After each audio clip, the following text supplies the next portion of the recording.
Hello. Oh my god. I cannot properly express how fucking exasperated I am right now. Jesus Christ. I'm gonna try and calm down enough to like settle in and read shit and do a live stream. I'm so irritated. I cannot explain to you how oh my god. Okay, so here's the deal. For fuck's sake, dude. So we're on Twitch. Thank you so much for everyone who made the jump. I really appreciate it. A lot of people were pissed off when I made the move to Twitch in like 2023 or whenever it was.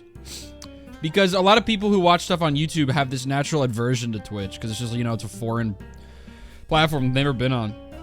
So a lot of people were pissed when I stopped streaming on YouTube and streamed on Twitch regularly. People were like, well, I don't like Twitch, so I'm not going to make one. So I'll just never watch your streams. It's like, okay, I understand. But it's so much nicer over here, too. Because it's a platform that was made for streaming. It just works. Everything works. I tried so hard to get this stream to work. Because, like, I've been having these problems. Like, it just, like, developed, like, halfway through the charity course where suddenly streams would just crash on YouTube. And I could always work around it by either updating my drivers or restarting my computer. And then for this last one, that just stopped working. And just, no matter what I did, I could, like, set up the stream on YouTube. It was just when I would hit the go live button on OBS, crash. Every time. No one on the internet was having this problem. Nothing was working to fix it. I did test streams that worked perfectly. It was only when I had people waiting that it would crash. Couldn't work. So I just had to give up. Oh my god. I was ready to cry, dude. Because, like, there's already not much more frustrating than technical difficulty. Oh, I just housed a pita from Kava out of, like, pure frustration, so now I have bad reflex. There's already not much more frustrating than technical difficulties. But I've never been put to... My mind has never been put to a test so much as, like, desperately trying to work out a technical problem while also, you know, having the expectation of having this live chat of people saying how excited they are and how they've been looking forward to this for weeks and knowing that that's all resting on me and I can't get it to work. And then occasionally seeing these messages, people be like, where is he? Is he late again? It's like, I'm fucking trying. Oh my god. I was ready to cry, dude. I'm like, I'm hot in the face still thinking about it. Just had to give up. And now we're over here on Twitch. I'm still a little sick. Oh my god. So irritated. Huh. Anyway, it's time for the final charity stream. I'll export this VOD over to YouTube so people can watch it like they can watch the other charity VODs. We are at, let's see here. Let's go to the Wall of Fame. As a reminder, all of these people have made a donation of at least $100. Look at how many names there are. Thank you guys so much. Thank you so much for all of these people. A lot of channel celebrities on this page. And just a bunch of general,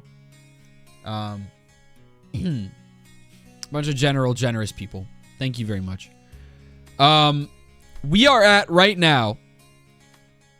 Look, Gary, there I am. That's right. I didn't have time to restart OBS to sign into the chat, so I can't see. I'm not signed into my own chat, so I can't see any, like, it's not highlighting, like, first-time messages and stuff like that. So I'm not going to be able to point out the first-time people, but I have to imagine there's a lot here because there's over 500 people here, and I usually sit around 200 on Twitch streams. So thank you guys very much. We are at $66,106 total. Let's get to 70. That would be an awesome spot to end on. I think we can do it because I will be donating $2,000 at the end of this live stream. So that means the onus is on y'all to scrape together $1,900. I should do what super churches do, where it's like I'm locking these fucking doors and I'm not letting y'all out until we hit 70. I think we can do it. I think we can hit the 70. I think we can make it happen. All right. Whew. Anyway. Oh, man. Hi, guys. I haven't shaved in a few days because I've been sick, so apologies for looking generally unkempt, and I have the green screen effect. Okay, look at this, by the way. This is one little sprig of hair. I'll just leave it. Leave it right there. All right. Last thing before we get into it. All the love in the world to OBS. OBS is an open source program, so it's not like a normal program that it's not like a company that has like a support call line. It's an open source program. It's free. This program is my livelihood, and it's free. So I could never be hard on OBS. I can complain that because it doesn't work all the time, because that's certainly true. Yeah, this is actually annoying me. Like, there we go. Lame is having problems. That's just how it looks. That's just how it's normal. Do I see a tattoo? Yeah, here it is. Ta-da. It healed so well. I love it. 2 crows. I get asked about it all the time. And it's the same conversation every time.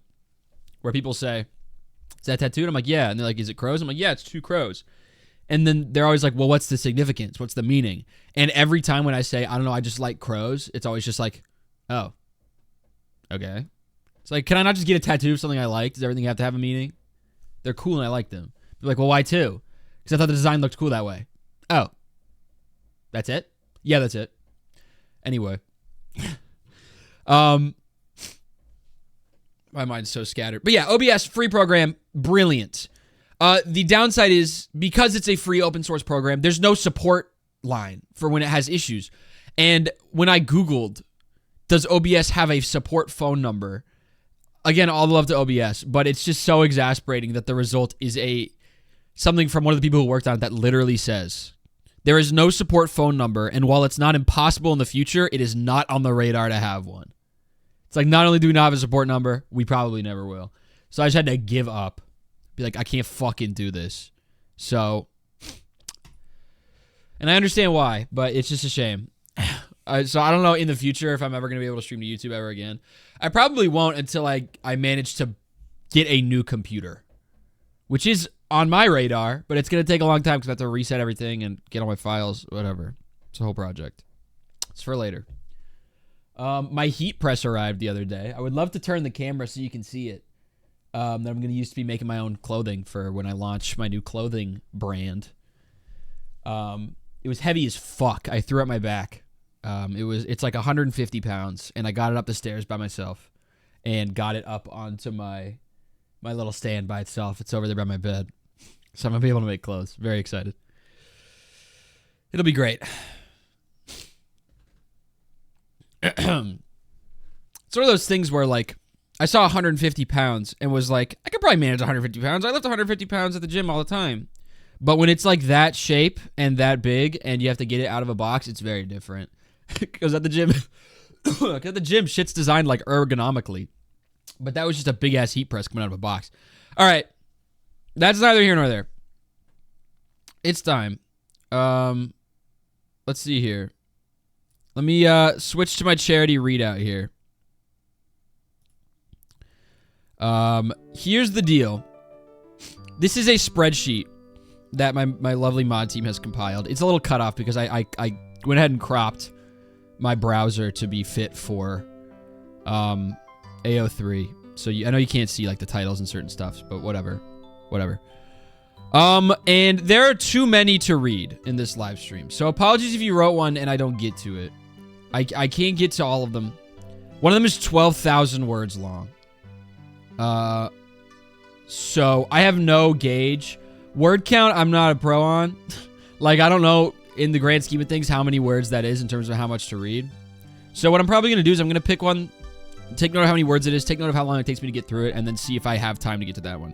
I apologize if I don't, because that's a lot of labor. So I'd feel bad if I didn't read it, but I might just straight up not have time. So what we're going to start with, let's hit, let's see. Gonna have to just kind of pick randomly here. I'm naturally okay. Here's where we're gonna start, because all of these are games I've played on the channel before, with one exception. We're also gonna have to hit Dress to Impress. Maybe we start there. 5,200 words. We'll put that on deck. We're gonna start with this one. It's Resident Evil. Never played a single Resident Evil game in my life. It's called If Therm Was Grace Ashcroft Meeting Leon S. Kennedy by Cutie Fishy. It's 1,000 words almost exactly. And it's Resident Evil. So we're gonna hit that first. Alright. Let me pause the music here. Let me find here we go. We got some jazz. There we go. I've got a playlist of relaxing jazz. You got to get in the background. Alright. I'm a little sick, and I'm a bad reader. Thank you for the fart. So this is going to be a little tough, but I'm also letting you know if there is a typo, I'm reading everything as written. I'm a vessel here. I'm not trying to bring my own interpretation. I'm a medium through which the words speak. I'm not changing any of the words. If there's a typo, I'm reading it as written. Can we see a photo of Leon for context? Absolutely. This is Leon, for anyone who doesn't know. He's the Resident Evil guy. Everybody loves him. It's buff, blonde boy. So there you go. I personally have never seen it. Sorry. But I'm not. That's my fault. I'm not supposed to put my own. I'm not supposed to put my own spin on this. He doesn't impress me. He looks boring. Anyway. Let's read the fanfiction. Not my type, but yeah. Yeah, I feel the same way, Matt. I feel the same way. All right. If Therm was Grace Ashcroft, meaning Leon S. Kennedy. The melted, oversized Bratz doll that just flung him around like a rag doll into the radiator was squeezing on his legs that were already sore from basketball the past few days. Was this punishment? Was this his punishment? I need to zoom in. Here's what I'm going to do. I can't zoom in. I just have to squint. Was this his it's so small. The text is really small. Was this his punishment for actually running the court in basketball when no one else would? Would those other people be able to outrun the goldfish-faced monster that seemed to hate the lights? He and this thing has something in common due to the lights sometimes making his migraines a bitch. He did not have him to ponder too long. Okay, that is what that says. I'm going to be second-guessing myself a lot here. He did not have him to ponder too long because the 10-foot-tall thing was trying to drag him from the light of some liminal space lobby he finally unlocked. He had to do a stupid, almost game mechanic-like puzzle that made him run around in the dark with some fancy Zippo lighter. All this because someone took out one of the 2 fuses needed to illuminate the whole area when there was a monster running around who hated the light. Whoever worked here was fucking stupid. Granted, he didn't think there was anyone left to complain. Anyone left to complain too, as the monster had popped the only person's head like a gusher. No, he was hoping that his sweaty palms could help him stick to the tile floor and keep him from being the next one that got popped. Luckily, fireworks shot over him, and the monster's ankle-breaking grip released, and he could finally crawl back towards the light. Some pristine white marble entryway which looked fancy on account of having double-curved staircases, which went to the same place. His savior was hard to see behind the stupidly high lumen flashlight, but temporary blindness versus being treated like this monster's post-soccer game snack was welcomed. Over here. Oh, brother. This is the kind of guy who sounds too cool to look at explosions. Only once he started to stand up next to the guy did he fire another round, likely bursting his eardrum since it was right next to the gun. Has this man heard of friendly fire? Thomas watched from the safety of the lobby as he perfectly placed 5 shots into the monster's head until it split open like a lily flower and flopped to the ground. He held his ear in pain because the high-pitched ringing would not stop, looking over his man who saved his life. The guy looked like he was a pop-punk musician from the early 2000s with his long, light brown hair, but a clear amount of gray shone in the 5 o'clock shadow he had. His outfit looked expensive, though, easily a price coat in a perfect condition, and if he saw the brand right, a Hamilton watch. He did not have any tactical gear, so what kind of horror game was he in? You all right? Mystery Man asked, all nonchalant, standing in the dark hallway looking over at him as Thomas continued to press his hand against his ear. Fucking peachy. What the hell was that thing? I'm Leon Kennedy, DSO, he said, like that explained anything. What the fuck was the DSO? Why didn't this man have a vest? And how did he have perfect timing to save his life? What the fuck is that? We work on neutralizing bioterrorism threats, he answered like it was the most natural thing in the world. Newsflash, it was not. Thomas finally pulled his hand away from his ear, wincing a little, and brooding man, Leon, put his hand up like he wasn't a threat, while he had a hand cannon in the other. Before they could talk in the illuminated lobby, the cage door he had just spent the past 20 minutes trying to bring back up bounced down on the floor. Leon in the dark, Thomas in the lobby. Leon looked unconcerned as the whole building went into lockdown, This was fan-flipping-tastic. A garage door started to slowly come down, and Leon pressed on with his mini-interrogation. What does Victor want with you? How should I know? Some 7-foot-tall, snake-skinned man wearing that eye-measuring tool from the optometrist kidnapped me and brought me here. Therm threw his hands in the air, looking around, his muscles tense and waiting for some other mutation to crawl up the stairs. He grabbed you for a reason, Leon said, checking down the pitch-black hallway, almost like he knew some other monster was about to show up. His brows were knit together, so critical of everything around him, while Thomas just wanted a straight answer before they would get separated again. Oh, this is all cut off. I need to be scrolling more frequently. Oh, we're almost at the end. Are you kidding? I don't know. Maybe he wants more Wobble Dogs videos, he said sarcastically. Or he's a whiny Yankees fan. Take this. Leon reached his hand through the grate, giving Thomas the hand cannon, his voice all dark and mysterious. Still, why ask a question if you aren't going to even answer it? You sure? You might need it. This man was gruff. He knew some internet fans would definitely call this man Zaddy if they had the chance. Probably even write fanfics about him too. After finally getting away from the thing which was chasing him via the ceilings, he would accept at least some form of protection for himself. He took the gun, and it was heavy in his hand. He held it comfortably in both hands. Now go! Get out of here! Leon said before they were even fully cut off from each other, and he started to walk down the dark hallway like he was the danger. Not that there could be more in there. Finally alone, Therm checked how many bullets were in the gun and cursed. The guy who left him with no clue of how to escape or what was in this building had left him with one bullet. Asshole, he muttered before trying to make his way out. He made his way to the front desk of the building to see nothing but an old-school typewriter there next to a green houseplant with a post-it note on it saying, "In case you still aren't feeling well, try this." So with no pain relievers in sight, I keep trying to read chat for a second. So with no pain relievers in sight, he tried a nibble of one of the leaves. It just tasted like a plant. This wasn't some video game he was in, where everyone had the same houseplant on their desk which had magical healing properties. No, he was royally screwed. And that's it. So, good job. I was positive when there was one paragraph to go and you said he'd left me with one bullet, I was positive I was about to put it in my head, but that's good too. That was awesome. Well done. All right. Thank you again to Cutie Fishy. Okay, so that was 1,000 words, and that was just about like 10 minutes.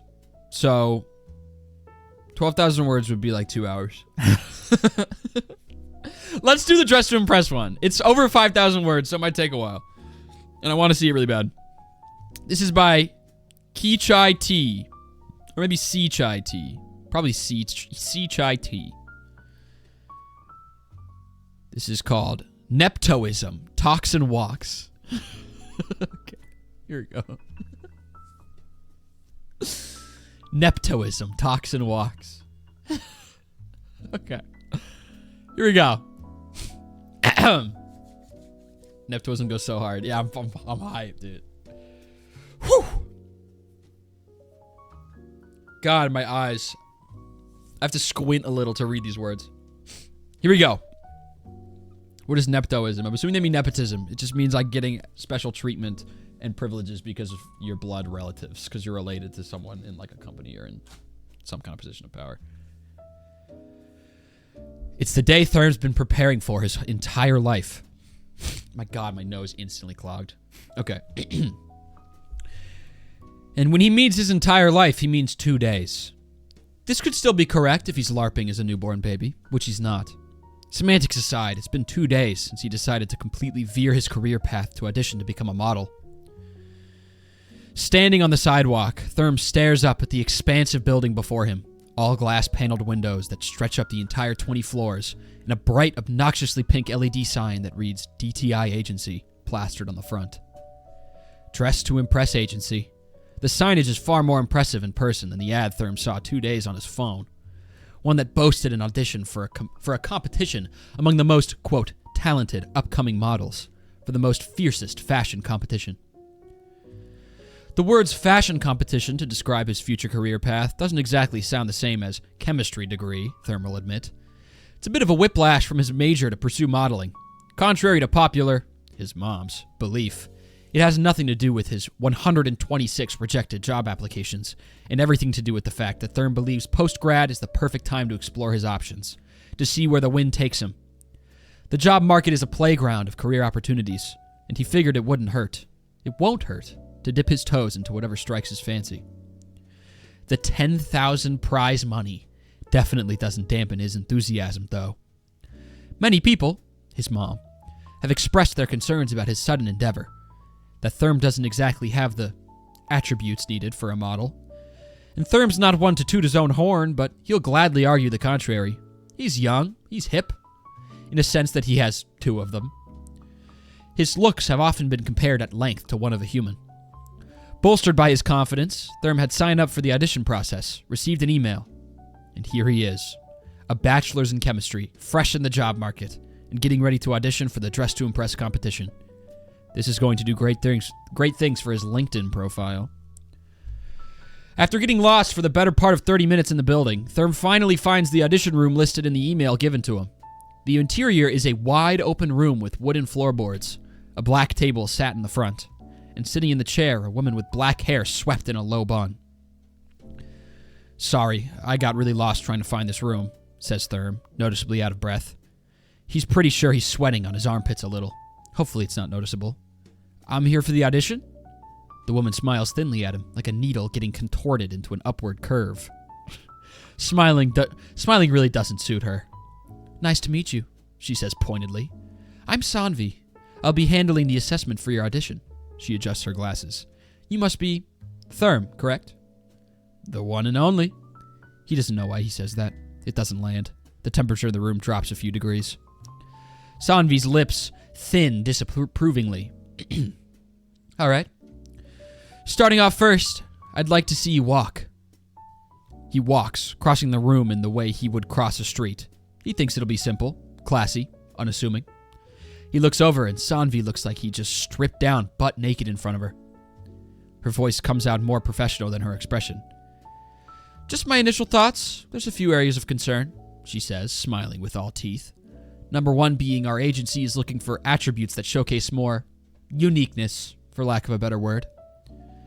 "I'm nothing if not unconventional," says the human equivalent of Wonder Bread. "Consider me a DEI hire." Diversity, equality, and inclusivity hire? The exciting individual hire. Sanvi stares like she's telepathically trying to turn him to stone. He stares back with his best watery, lost baby Highland cow gaze, just to throw her off her game. She looks a little frightened. Success. Surprisingly, though, he's not getting chased out the door with a belt to his ass and a restraining order like he initially thinks he will. Instead, Sanvi's consulting her papers, muttering under her breath, like she's actually considering him. No more auditions scheduled after this. Filming starts tonight, and they wanted a male model in the cast. She's muttering so fast and so cryptidly, Thurm briefly wonders if she's hexing him. She looks up, gives him another withering once-over, mutters something like a prayer underneath her breath, then steals herself. Then steals herself. Sorry. All right. Given the circumstances, this will be a special case. Despite you having no prior modeling experience, you're accepted as a contestant and will be part of the competition cast. Steals is killing me, bro. Oh, shit. Thurm blanks. Really? Yes. There's a vague note of resignation in her voice. Our agency wants to ensure we have some variety in our casting, and that includes male models. We've had a much lower turnout rate of male auditioners than we'd hoped. Given you're the only male that auditioned, the spot is yours. The tension deflates from him like a leaking balloon. Awesome. You guys gonna start spiking my waters with Ozempic now or something? That's not how Ozempic works, says Sanvi with a kind of dithering superiority Thurm's only seen in his organic chemistry TAs. Water break.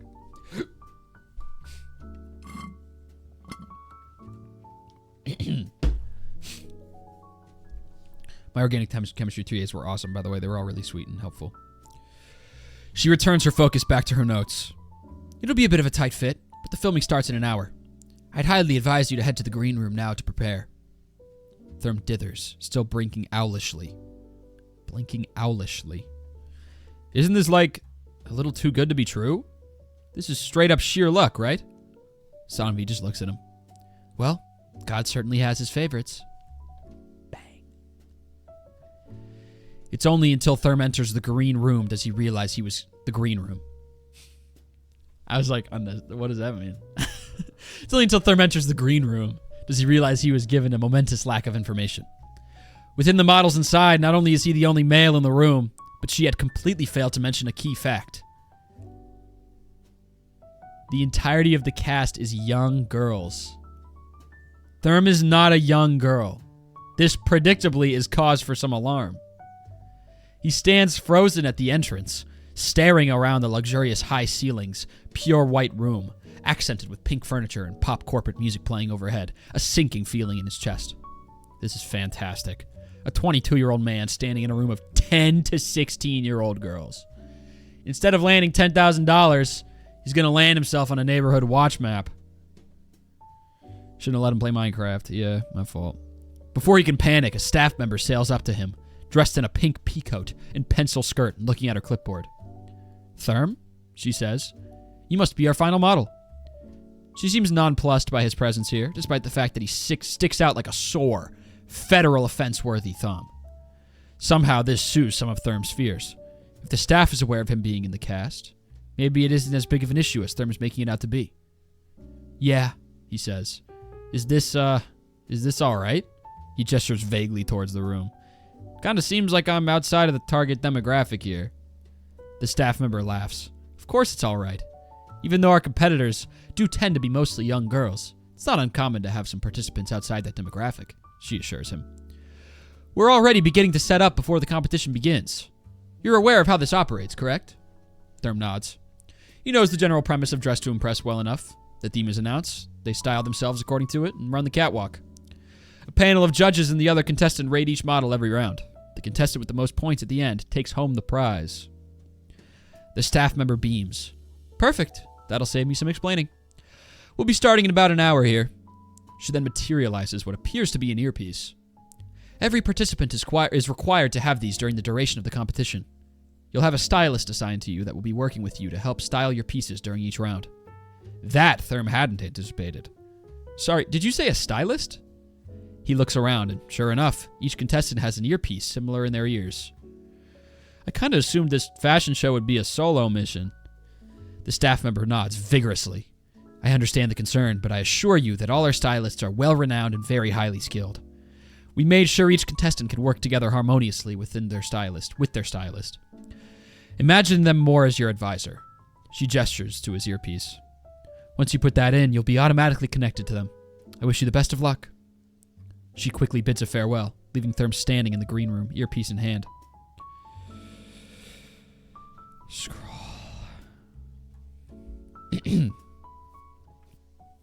Is the stylist Uma? It's gonna. I have to imagine. It's gonna be Uma, dude. It has to be. She quickly bids a farewell. Oh, okay. He surveys the room and observes the other contestants. All excited teenage girls chattering to each other. He considers briefly talking to the other teen girls in the room, recognizes the horrifyingly bad optics of that sentence, and decides against it. Instead, he redirects his attention to the earpiece. This unexpected curveball actually works out in Therm's favor, given that he has an alarmingly small skill set in fashion. And seeing that he isn't keen to talk to anyone else, he inserts the earpiece. It crackles to life almost immediately, but for a few moments, all Therm hears is the vague rustle of movement on the other end. He strains his ear for anything he can pick up.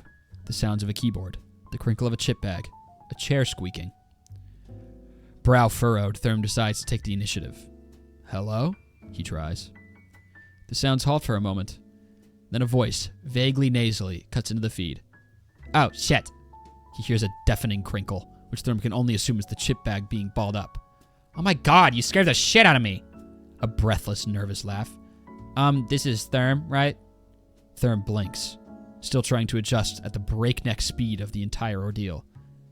Yeah. Hey, you're my stylist, right? Yeah, I'm your stylist, the voice says, now buoyant with enthusiasm. Sorry, God, I should have told you my name first. My name's Twitch. Twitch? Therm echoes. Jesus. Can't remember hearing a name like that outside of Xbox gamer tags. The other stylist names must be some bullshit like King Ginger 562. They laugh, a twangy, skittish thing. The frequency of it is a tad bit too grating for Therm. Yeah, Twitch. I know it sounds kind of really fucking weird. I just go by it because I like it, that's all. Alright, they can respect that. He'd be a hypocrite if he criticized people who went by self-imposed pseudonyms anyways. Cool, cool. He rubs the back of his neck. To be 100% transparent with you, I'm not fashion inclined in the slightest, so sorry if I seem a little out of my element once we start. No, you're totally good. I'm also pretty much the same, Twitch assures immediately. I become, like, super useless under time pressure. It's actually really bad. I get that you're trying to be relatable, but that really doesn't assure me in the slightest. Fuck, sorry. Pause. The first round begins with the intensity of the Hunger Games. We're not even halfway through. We're not reading the 12K fic, I don't think. I don't think I can do it. The double doors are unlocked, and all the contestants rush into the arena, with rooms and rows upon rows stacked with clothing. A clock counting down from 30 minutes is perched on each wall of the arena, and the theme is projected on the wall in bold letters. Old money. The following 30 minutes consist of what should be seamless styling via flawless communication between Twitch and Therm. And it does, except for one anomaly. What did you say you majored in college again? Therm rifles through a stack of skirts, expression completely blank. It's been 30 minutes of him trying to find clothing pieces and suddenly being trapped playing 20 questions with his stylist. Therm doesn't know what he expected from his stylist, but he expected a more detached, he goes where they tell him to kind of dynamic, instead of telling them his favorite color, foods, and whether he's a cat or a dog person. Chemistry, he says after a distracted moment, eyes scanning for every specific gray skirt Twitch had set him on the hunt for. Oh, seriously? That's sick. We were both STEM nerds then. Where did you study? East Side, Therm says half distractedly. Uh-oh. Their voice perks up. Oh, shit. Right, that's cool. I heard it's insanely pretty there. Actually. Their voice picks up speed, and Therm knows they're off and running again. I actually had this project in college where I built this whole predictive model about different regional behaviors. Like I could predict people's behaviors based on where they lived. A pause. Which sounds creepy, but it was data, not... Which skirt am I trying to find again? Therm interjects into their sentence because there's priorities here. He's been lost trying to find this specific item. Oh, right. Sorry. It's supposed to kind of have, like, lace on the outer and inner edge and, like, a black rose pattern. Therm's not exactly comforted by the lack of conviction in his stylist's voice, but he presses onward anyways with his search, with the white noise of Twitch in the background.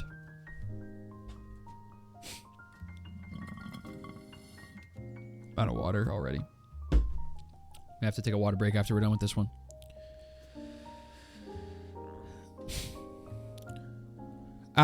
Also, sorry, I didn't mean to come off as pretentious talking about that stuff. I feel like STEM people could kind of act like that, but I kind of get excited easily, I guess. You're good, Therm says honestly. I don't really see you as the pretentious type. Twitch's voice brightens, like it always does when Therm actually contributes to the conversation. Oh, actually? Thanks. I actually worry a lot that... What about this one? Looks kind of similar to what you were telling me to find, Therm interrupts again, holding up a gray pleated skirt to his face. Twitch's voice crackles, sounding almost bewildered. What? No, it doesn't look like that at all. It's supposed to be, like, slightly gray, with ruffled lace on the like, inner and outer edge. They stumble. Therm's eye twitches. Okay, yeah, so I actually don't know where I could find slightly gray skirt with ruffled lace on the inner and outer edge. He has zero idea why Twitch has been so insistent on choosing only one specific item for each part of this outfit. This is beginning to feel like a needle in the haystack situation. No, I legit swear on my life it's here, Twitch insists. Here, go to the section with the purses. It's 100% gonna be there. Therm does that. Nothing. Only purses are there. Why are you so confidently wrong? He asks. Twitch blusters. Okay, well, I thought it was there. They must have changed the layout or something, or... I don't know. Sorry, I'm stupid. Just need to get more familiar with this place. I've been running around this arena with no pants on, so maybe get familiar with the layout faster. Okay, I'm sorry. You're not. I can hear you're laughing. I wasn't. Pause. The competition is in full swing now. The models all line up behind the curtain leading up to the catwalk, out of sight of the panel of the judges. The remaining models wait behind the curtain with their own screens to vote on each model's outfits. Therm is pressed up against at least 5 different girls, all elaborately dressed up, beginning to understand new dimensions to the word claustrophobia. Thank you all for joining us for this season of the fiercest fashion competition, Dress to Impress, the announcer's voice echoes in the arena. We have here today 12 different models, all showcasing their best crafted outfits for each theme. Please welcome our first model for the theme, Old Money. From his spot with the other models, Therm watches as the first contestant steps out onto the catwalk, dressed in a black dress with ridiculously long sleeves, a white jacket tied over shoulders, and a clutch purse. She walks to the end of the catwalk, posing elaborately. You kidding me? Is she attending the Salem witch trials after this? What the fuck about this screams Old Money? He looks down at the tablet he's given to vote and decisively taps the 1-star button. Horrible. She should be disqualified solely based on principle. From his earpiece, he hears Twitch laugh again. A sudden, surprised bark. He's been hearing Therm distantly. He's been hearing them. I'm not used to seeing the word them at this point. He's been hearing them distantly laugh. This is... I cannot describe to you how hard it is to read these tiny black words on this bright-ass white screen. Is there like a dark mode, dude? I'm like getting fucking blind spots in my vision. Anyway. He's been hearing them distantly laugh the entirety of this show. But this one sounds more pronounced. What? Therm asks. Am I not right? What? Am I not right? No, you're totally right, Twitch says. You can hear the smile in their voice splitting into each syllable. You are. It's just, holy shit, I've never heard someone talk about an outfit like that. I think there's other stylists you know that have probably said worse, Therm says, unimpressed. If I was getting paid for this like they are, I'd be way meaner than this. Twitch doesn't respond to that. Therm's attention drifts to the noise behind him.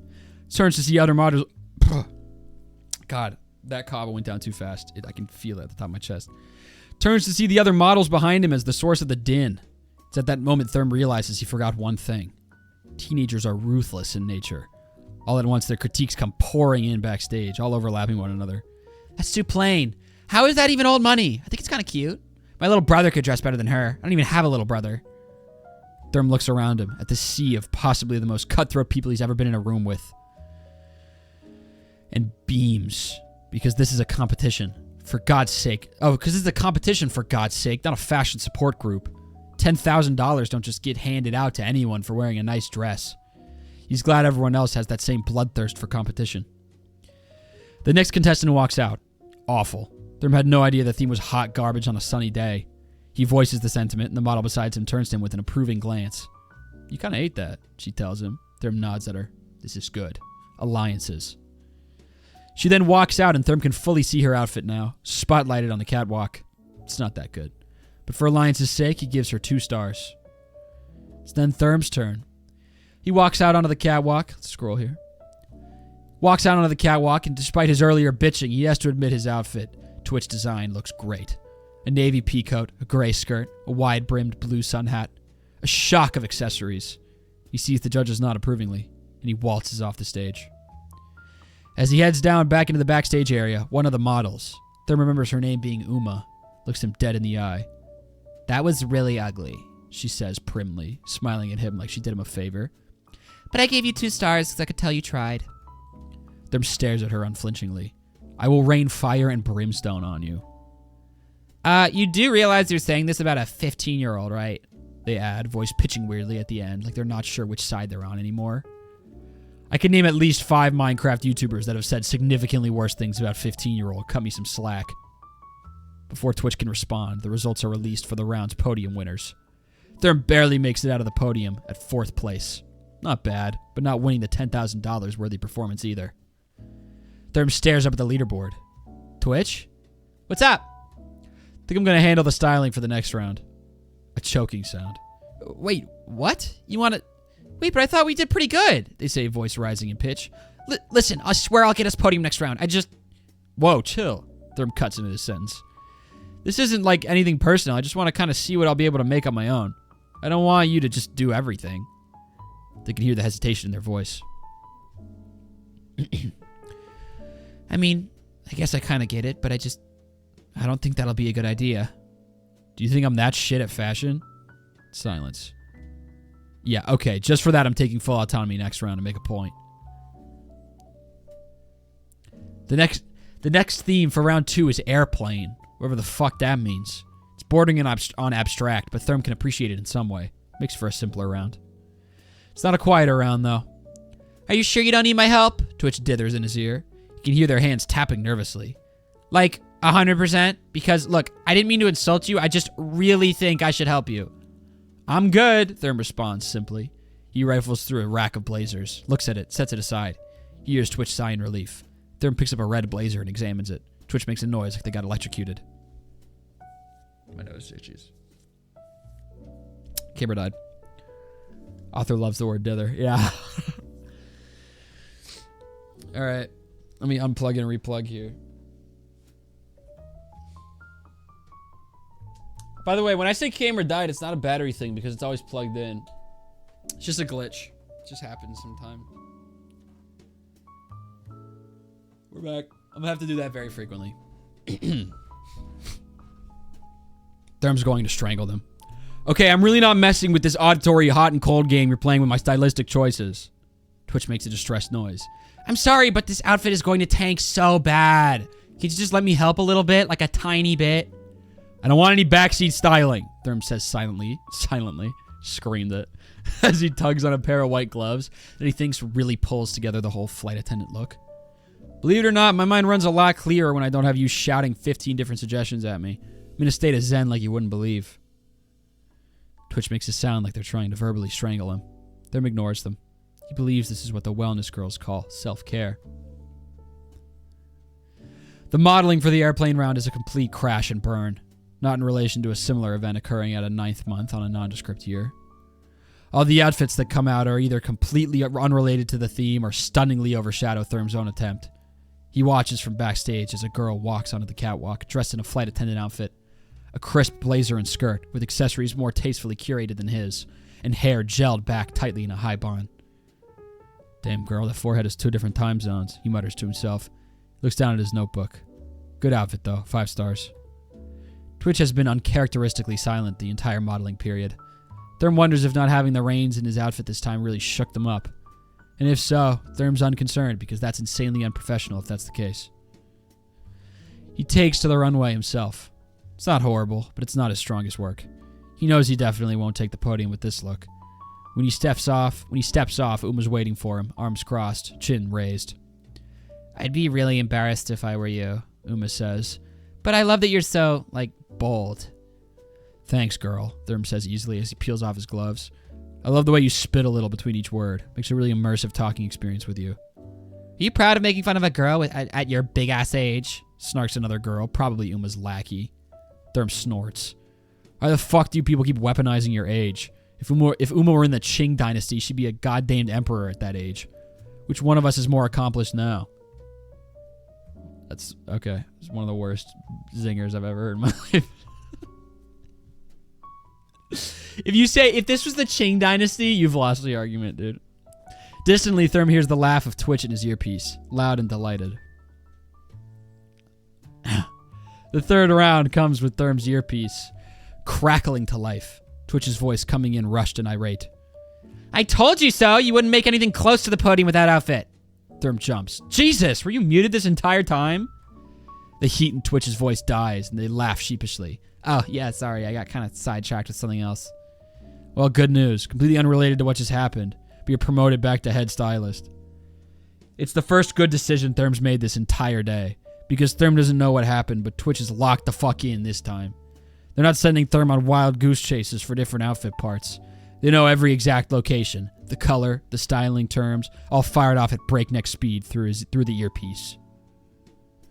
About 15 minutes later, while bolting across the arena for a pair of shoes, he catches his reflection in a mirror and pauses. I look absolutely fucking insane, he says, not in the compliment sense. There's different fabrics and articles of clothing layered on each other, with close to zero harmony between any of them. He looks like a fucking coat hanger. Why are you turning me into a fucking fabric chimera? No, trust the process, Twitch's voice comes in rushed. This is totally method. It's called layering, apparently. All the pros use it.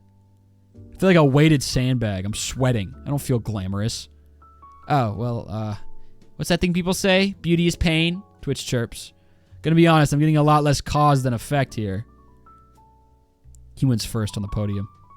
He hadn't expected for Twitch's outfit to turn out the way it did, but it was the same as his first outfit, both classy and well put together, classy and timeless in a way that didn't seem overdone. Therm had seen the judge's approving reaction and knew he cleared this round. Therm is practically floating on air as he returns back to the intermission room, half registering Twitch's excited chatter in his ear. If he can snag a couple more first-place spots in the remaining rounds, he'll be in good shape to get the first-place spot and win the prize. Therm? He snapped out of his reverie and turns to see a staff member approaching him, lips thinned. Yeah, that's me. What's up? He asks and moves closer to the staff members to hear what she has to say. 10 minutes pass. That's how you know this is fiction. Twitch being helpful about anything.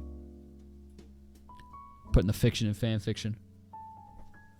Intermission ends with a flourish. The other models scatter into the dressing arena, all chattering excitedly over each other as the theme is announced. They're still standing in the intermission room. He hasn't moved. Noise floods around him. The music, the chatter, the sound of the timer counting down. He can barely hear any of it. His eyes are unfocused, fixated on nothing. His earpiece crackles. Hey, the next round started. Why are you just standing there? A beat. Then another. Twitch laughs nervously. Hey, am I muted? Is this thing... You're not a stylist, are you? The line goes dead with silence. And then Twitch's voice, like a mouse crawling out of a hole, comes through. What? Therm's blood runs cold. There's no clearer confirmation than that reaction. You're not, he says roughly, blood pounding in his ears. There's no way you are. The staff member's words from just 10 minutes ago echo in his head. Unfortunately, after taking a closer look at your outfits, we found that the ensembles from rounds 1 and 3 have come out as having been plagiarized from pieces showcased in our past competitions. On account of our policy, we'll have to disqualify you from the competition. Sorry, I said I'd read it as written. We'll have to disqualify you from the competition. Jesus Christ. Therm doesn't even know who he's even talking to right now. For all the questions asked and exchanged, the sinking realization that Therm knows almost nothing about Twitch is beginning to settle in his gut, low and ominous. I don't know who the hell you are. Therm's breaths are coming in uneven, rattling his ribcage. But I got disqualified for plagiarism on the outfits on the rounds that you styled for me. So if you were trying to, sabotage me, then congratulations. It's the first time in my life I've ever said congratulations. Wait, what? Twitch's voice comes in, horrified and panicked. No, holy shit, that's the last thing I wanted, I swear. Oh, fuck, okay, wait. Therm can hear their fear, can hear the shape of their anxiety, curled in a corner with its ears flat. Wait, I can fix this, just hold on. How the hell are you supposed to fix this? Therm's voice begins to rise. You're not even in the fucking system, much less a stylist. I'm not, but I'm... Twitch's voice cuts off. Therm can hear the words stuck between their teeth. I am in the system, just not as a stylist. As the back-end software engineer. Silence. What? Therm manages. He doesn't know what he was expecting, but it wasn't that. What the fuck? What do you even do? I know it's dumb or weird, but I swear I didn't do that much. Twitch is rambling, voice shaking.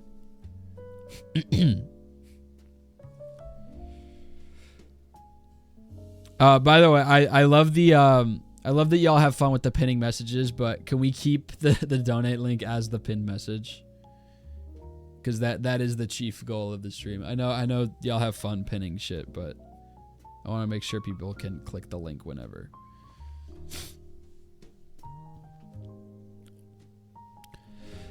Let's see. Twitch's rambling voice shaking. I messed with a couple stuff and I had my earpiece connected with yours instead of the actual stylist you were supposed to work with. That's all.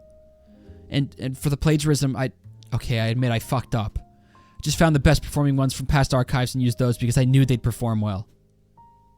Therm's mind is running a mile a minute, breathing labored.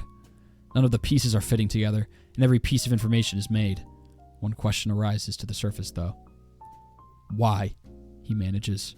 Why the fuck would you even do any of this in the first place? The hesitation hangs in the air, and Twitch's voice finally comes out.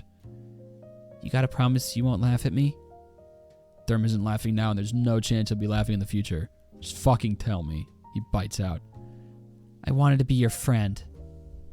All of the noise in Therm's head screeches to a halt. What? He says. I know, it's dumb as fuck. I mean, I know you'd never be my friend, so at least I wanted to make sure you won. Do I even know you? How did you... The audition tapes. I saw it. And I thought you'd be a cool audition to cast this time. And it's dumb, I know it is. But you were super cool and I wanted to make sure you won, even if you ended up not wanting to be my friend at the end of the competition. Therm's head is spinning. Jesus Christ, were you fucking exiled from civilization at birth? Just walking in and saying, hi, I think you're cool, let's be friends, would have been way better than this. I know, I'm sorry, I swear. I'll fix this, okay? I'll try to see if I can get you back in the competition, and then... No. Therm's voice cracks, maybe something close to hysterical. No, don't even... I'm done with this. This entire fucking thing was a mistake. He moves to disconnect his earpiece. You're weird as fuck. This whole thing is... Wait, no, I know I fucked up, but I swear, I'll fix this. Fuck you. Therm spits out as he yanks the connector out, and his earpiece crackles. I'm done with this. Thomas... The line cuts out. Therm's still standing there, breathing labored, hands shaking. The earpiece connector sits at his feet, half broken, dead silent. After a long moment, he turns and leaves. Doors slide shut behind him. On second thought, maybe a couple more job applications wouldn't hurt to submit. 2 days later, Therm would receive a wire transfer of $10,000. Notes: if this sucks gooch and balls, please stone me gently. Wow. Anyway. I liked that ending was very satisfying. I appreciate it. I was gonna be pissed off. Everyone in chat was like, oh, now I feel bad. And then like I appreciate that ending, because what the fuck, that's crazy. You don't deserve forgiveness. Anyway.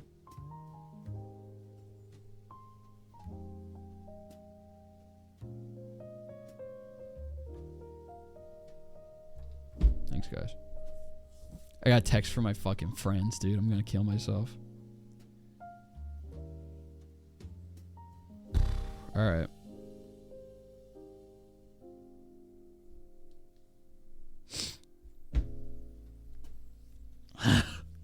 Thanks for writing that one. That was good. That was great. I like the subversion, because for those who never saw the Dress to Impress video, what actually happened on the airplane round is that I put a window to cover chat so I could focus myself and then got first. So I like that subversion that didn't happen in real life, because I'm strong and perfect in reality. All right, that was awesome. That was really good. All right. I'm going to go by the tags here. I got to do a Plankley Sneeze one. Let's do a short one. Short palate cleanser. Plankley / Sneeze, silly and short. Plankley X Sneeze Daniel by Anonymous. Here we go. Plankley X Sneeze Daniel. Summary. Literally, these two should just get together already. It's a short one. Opposites attract, but does that lead to sparks flying?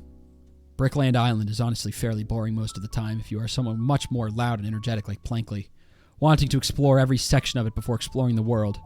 But Sneeze would much rather stay at home. Yet when Plankley asked him to join her on a hike, he could not say no. Sneeze, despite being taller, was for most of the walk much more slow than Plankley, who was darting from side to side of the path, taking pictures and going on and on about everything happening on the island, and nothing. For anyone else, he would just politely decline the invitation, but that red bow in her hair made it impossible to think straight. Sneeze nodded before he knew what he was agreeing to, so now they were heading up a massive mountain to watch the sunrise together. He hummed along to her anecdotes about the seasons and plants and ecosystem, making some notes to maybe later go by the store and get her a nice houseplant. They finally reached the top of the mountain. The trees cleared up, and the breeze spun the propeller on his baseball hat. He took in the view, seeing the beginning glimmers of orange on the horizon, and sat down. Plankley sat near him, their knees just about touching a little, making him blush. This is adorable. They sat in a comfortable silence, enjoying the warmth of the sun coming over them as it quickly rose up into the sky, evaporating the morning dew. They pulled out a bag full of breakfast wraps, enjoying each other's company. One of the bags caught a breeze and flew over to the edge of the mountain. Without thinking, Plankley broke out into a sprint, chasing down the bag, not wanting to litter on their island and have it end up in the ocean. But Sneeze could see the danger from a mile away. If one of them fucking dies, I'm not reading. That's the end of the stream. He tried to be fast after her, though he never felt urgency like he had in this moment. His cap flew off, but he did not care. And he watched Plankley dive for the plastic bag, drifting in the wind. Plankley! His voice was less monotone than normal. A hint of fear drove the pitch higher. She still dove for the bag and slid a little to the mountain's edge. She was brave, sure, but when facing a multi-story drop head first and her tiny body barely on the ground, she was thrashing and screaming. Sneeze was strong, though. He had spent hours with the punching bag. Under his simple shirt were strong arms. He grabbed her ankles. Plankley, I got you, he said in his calm voice, though he was breathing heavily from the run he just did. I'm gonna die, Plankley screamed, trying to push herself back up the mountain. But she had not used her punching bag once, so she was weak. She had not noticed how much Sneeze Daniel had tried to find interest in what he thought she was interested in. He had stage fright, but always was a backup dancer for her music hall performances. Plankley, I love you. You are my oyster world. I would never let you fall, Sneeze said, easily pulling her small frame up the cliffside, pulling her in for a hug once they were a few feet away from the mountain's edge. Plankley froze, looking up at him, and Sneeze froze in panic, realizing that in an attempt to calm her down, he revealed his feelings. Plankley beamed before kissing him hard, nearly knocking him over as she was standing on his legs, though he did not mind, as this was all he had wanted for months, and clearly she felt similar. Plankley pulled away after a bit, pulling out some crumpled chips from the plastic bag, his favorite. I was going to confess up here since I know you enjoy your privacy. This place can be for just us, she said, but maybe less by the edge. She laughed, looking up at him with a big smile, and Sneeze nodded. Anywhere with you will always be our place. That was Why the fuck do people write porn on this website, bro? This is perfect. Who's writing porn? How is this not enough for you? This is the cutest shit in the world. That was great. That was awesome. Real ones read both? Dude. I'm sorry. If you read porn on this website, there's something wrong with you. I'm sorry. Do whatever you want, but goddamn, I'm going to judge you for it. Alright. Anyway. That was awesome. That was incredible. Okay, we're gonna do a brief hiatus because I gotta refill my water. My throat's drying out. So we're gonna take a look at the Wall of Fame here. Listen to the soft jazz. I will be back in a moment.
Out of my element, but having a good time. Yeah, that's where I'm at.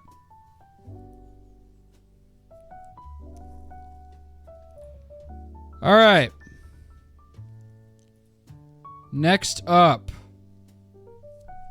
Let's switch over here. Oops. Wrong one. All right.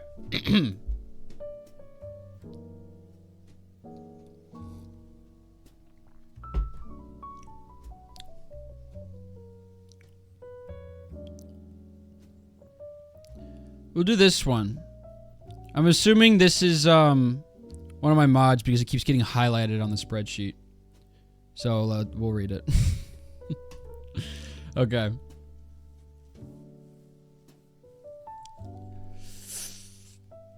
Need a little water. The ultimate miscalculation.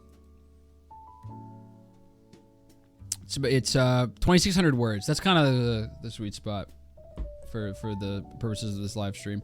Very sorry. Okay, so whoever wrote the 12,000 word ones, I really appreciate it. The 12,000 word fic. That's incredible dedication, and I'm genuinely sorry, but it's just because of this format, I cannot read it on live. I'll read it on my own time, I promise. But I don't know what to tell you. It's a 3-hour stream, and that's gonna take way too long. I can't do it, but I'll pull it up so people can read it if they want. Okay, Tyler, thank you for the 1,000 bits. Take that energy and take it to PanCAN. Oh wait, let me check. Let's do some donation checks really quick before we get into anything here. Give me just a moment, guys. We're at 67,507, man. Look at that. We raised 1,400 since the start of the stream. If we raise $500 more, then we will hit 70K by the end of the stream. Thank you guys so much. Donation link is visible on screen when I'm on the other scene and it's pinned. Every dollar counts, baby. Thank you so much, guys. Thank you so much. All right. Trying to clip. My nose is so stuffed. All right. Here we go. This one is called The Ultimate Miscalculation. Here we go. The trials were growing more grueling. Everyone Byakuya could consider decent, perhaps even a friend, was gone. Tensions were rising. It was only a matter of time before someone snapped. The last trial was 3 weeks ago. Celeste going down for the murder of Hifumi and Taka. Anxiety was especially high after that. Byakuya noticing one of his fellow students, Thomas, quietly shedding a few tears once the ordeal was over. He didn't know what to think of the man. He was quiet, that's for sure. Even after all these weeks, no one knew what his ultimate was. Still. Hold on, my chair broke. Not in the way Kyokyo was annoying about it. Kyokyo. I'm going to say Kyokyo, by the way, for anyone who wasn't at the original series. That's how we do things around here. I'm aware it's spelled Kyoko. Not in the way Kyokyo was annoying about it. I mean, it's obvious she's the ultimate detective with the way she acts during the trials. Thomas, all in all, seemed like a regular guy. He wasn't a raffle winner like Makoto. There'd only been one, which meant he had a talent and was deliberately hiding it. No. Whenever anyone asked Thomas, he just shrugged and brushed it off. Almost as if he didn't know how he'd gotten into Hope's Peak at all. It was infuriating. It had led to more than one shouting match. Always started by Byakuya, always ending the same way. Thomas telling him to fuck off and walking away, leaving Byakuya simmering in a silence that lasted days. Byakuya still didn't understand why he did this. There was a certain thrill to fighting with Thomas, one that he didn't get with anyone else. It was after one of those arguments that Byakuya found himself in the library, sitting in the dim lamplight and flipping through dusty old books. He wasn't really looking for any information, just trying to clear his head.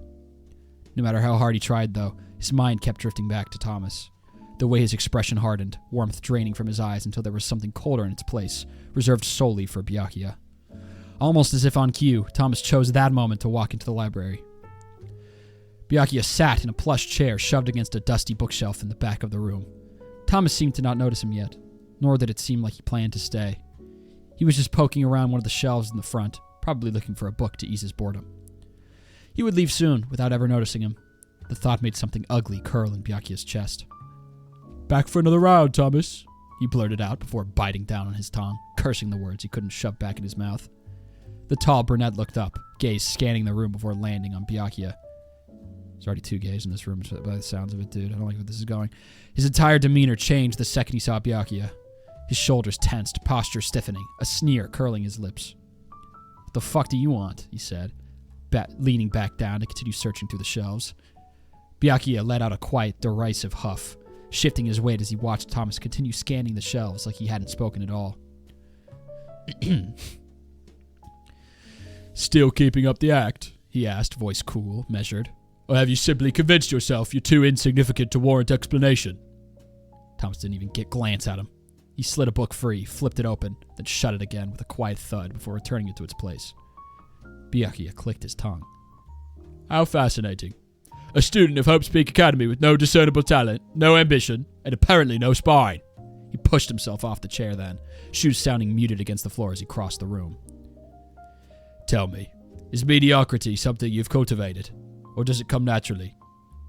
Thomas shifted to the next shelf, ignoring him. Something jagged and ugly coiled tighter in Byakuya's chest. He followed. I suppose it's easier this way, he continued, folding his arms as he came to a stop just behind him. No expectations, no standards to fail. You can drift from trial to trial, offering nothing, contributing nothing. Thomas moved again. Another step down the aisle. Byakuya's jaws tightened, eyes narrowing. And when people die, you can stand there and pretend it affects you. Thomas stilled. For a moment, the only sound in the narrow aisle was the faint hum of the overhead lights. Then, slowly, he turned his head. Not enough to fully face him, just enough that Byakuya could see the edge of his expression.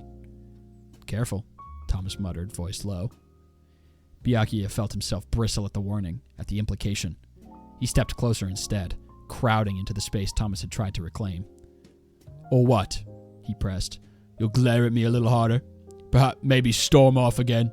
It's becoming rather predictable. No response. He pushed harder. You cried, didn't you? Byakuya tilted his head, tone sharpening with quiet cruelty. After Taka's trial, I saw you. Thomas's hand tightened, just slightly, where it rested against the shelf. Byakuya smiled, thin and humorless, knowing he'd hit a nerve. How touching. All that sentiment over someone who was ultimately useless, weak, just another liability who couldn't survive. He didn't get to finish. Thomas turned fully this time, fast, and before Byakuya could so much as draw breath, a hand fisted in the front of his shirt and slammed him back into the nearest wall. The impact knocked the air from his lungs in a sudden humiliating rush. For a split second, he could only stare. Thomas loomed over him, one hand pinning Byakuya's wrist above his head, the other still gripping his collar, knuckles white with tension. Up close, his expression was nothing like the irritated indifference from before. This was something darker, barely restrained. Say that again, Thomas growled, voice barely above a whisper.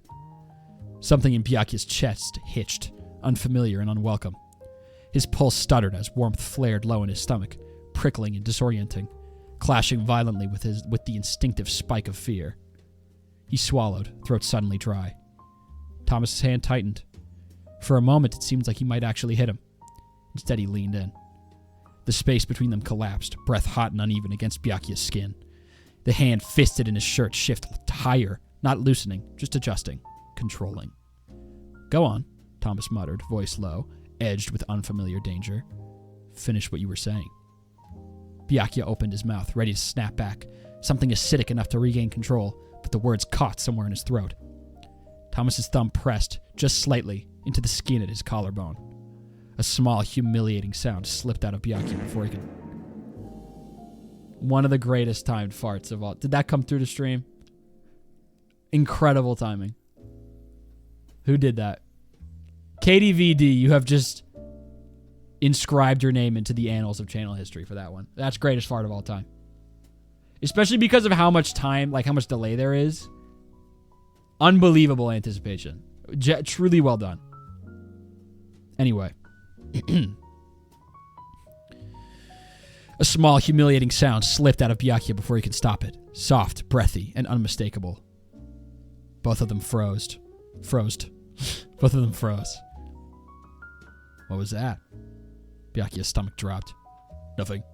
He snapped too quickly, flush crawling up his neck.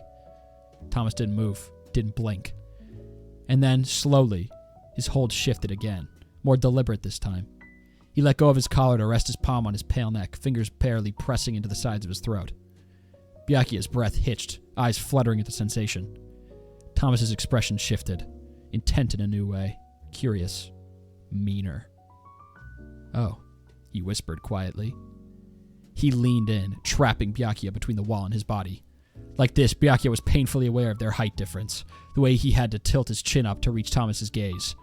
He instead focused on the mole on his right cheek, just above his defined jawline. Byakuya felt his face flush scarlet without his permission, shame crawling up his neck to settle on his cheeks. Thomas seemed to take notice of his flustered state. If his low chuckle was anything to go by, sending sparks curling low in Byakuya's stomach. A lot of stomach, a lot of curling in this one. I figured you hated that dynamic because it was Toko. A smug smirk tugging at his lips. He was so close, Byakuya could feel his breath on his neck and the shell of his ear, sending a shiver up his spine. Didn't realize you just couldn't handle being on the wrong end of it. Byakuya jerked his head back as Thomas finally released his neck, trying to escape his unwavering gaze, but instead thunked his head on the wall behind him. Fuck. He tamped down the uncomfortable fire burning in his stomach and scoffed, trying to mask whatever feeling he still can't name. As if. You think you're so Oh, okay, this is Byakuya. As if. You think you're so fucking clever, don't you? He dared to look directly into Thomas's eyes. Warm brown meeting icy blue. He didn't like what he saw, hated the way it made him squirm and shift. Byakuya attempted to turn away, but was stopped by Thomas grabbing his face, his large hand easily spanning the length of his entire jaw, squeezing his cheeks painfully with his dexterous fingers, and tilting Byakuya's face to force eye contact. Love how much of a hooper y'all are making me sound like. I appreciate that. A lot of big hands. There's that one talking about how I just played basketball. Thanks, guy.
Thomas's hand fisted in his hair, tugging his head back to meet his lips again.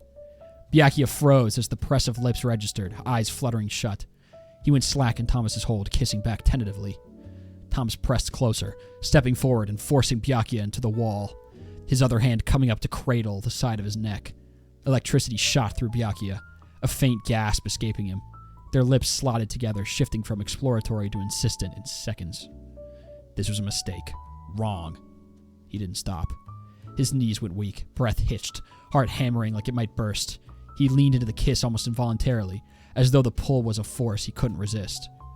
His fingers itched to touch Thomas somewhere, anywhere, just to ground himself in the impossibility of the moment, finally reaching up with his shaky hands to grab his shoulders. A sharp bite to his lower lip drew a low whine from him. Thomas hummed against his mouth, almost pleased, a faint smirk pressing into the kiss before his tongue flicked against Byakuya's like he was testing the shape of him before slipping deeper. Byakuya's breath stuttered. He didn't get the chance to recover before he was kissing back again, hands fumbling to twist in Thomas's hair, caught between resisting and giving in completely. The drag of his tongue over the roof of his mouth sent a jolt through him. Byakuya finally gave way, his body going slack against Thomas. He let himself be manhandled by the taller man, completely at his mercy, and Byakuya hated how much he didn't resist. The lack of control should have been unbearable. Instead, it settled into him, familiar and intoxicating. They broke for air, their breaths uneven and loud in the quiet space between them. Before Byakuya could gather himself, Thomas was back, pulling Byakuya's hands from his hair and pinning them by his wrists above his head with a single hand. The other hand came to rest at his throat, firm but not choking, a quiet claim. Byakuya swallowed hard. A low moan slipped from Thomas, something he hadn't expected to hear. Byakuya's thoughts scattered. Thomas pressed in again, slotting a knee between his legs. This is not normal. Y'all do this for fun? This is not normal. This is a sign of something terribly wrong with all of you. And I do not mean that in an endearing way. This shit is actually wrong. I'm sorry, I think of myself as an open-minded person, but I just cannot imagine people enjoy this. Like, what the fuck causes that? This is serial killer shit. This is psychopath shit.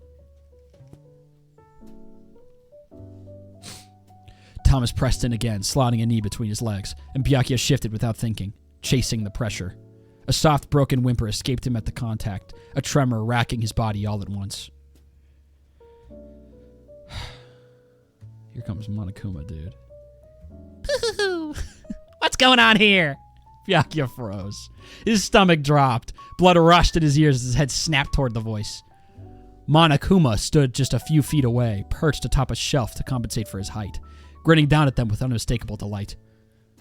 Thomas reacted first, stepping back as if burned. His heel hit the edge of the shelf behind him, sending several books tumbling to the floor in a loud, disordered crash. Well now, Monokuma crooned, tilting his head. Don't let me interrupt nothing. I'm just here for the show. The silence that followed was suffocating. Byakuya moved on instinct, straightening his jacket with quick pointed movements, wiping at his mouth, smoothing his collar as if he could erase what just happened. His pulse refused to slow. His hands hovered uselessly for a moment before he forced them back to his sides. Across from him, Thomas barely bothered to fix himself. He rolled his shoulders, expression tightening in slight irritation, though otherwise completely unbothered. Stupid fucking bear, he muttered under his breath. Monokuma only giggled. Byakuya drew in a sharp breath, turning his attention away from Monokuma and back to Thomas. His composure fractured at the edges as he opened his mouth. I can assure you this is not... This was clearly just... His words tangled, collapsing on themselves. My room, tonight, 8, Thomas said flatly. Byakuya froze. He stared at Thomas, eyes wide, face burning with embarrassment. His mouth opened and closed several times, but no sound came out. Instead, he answered with a curt nod. Thomas watched him for a beat longer, something unreadable in his expression before a faint, smug smirk tugged at his mouth. Then he turned, walking out without another word, not once looking back. Well, Monokuma hummed, rocking slightly on his perch. That was certainly more than just a library browsing, Byakuya's posture stiffened, and he turned to gaze at the bear. His voice faltered, high-pitched and uneven. You will not speak of this. Monokuma giggled. Oh, but it was so entertaining. I should charge admission next time. Shut up. Byakuya all but sprinted out of the library, face burning. Yet he couldn't wipe the small grin off his face, pulse racing at just the thought of tonight. That is the worst thing I've ever read. And truly the thing that makes me the most angry about it. What's my talent? I was hoping we'd get to find out. I do not want to look at it anymore, so I'm going to pull up a new fanfiction. Let me get some water first.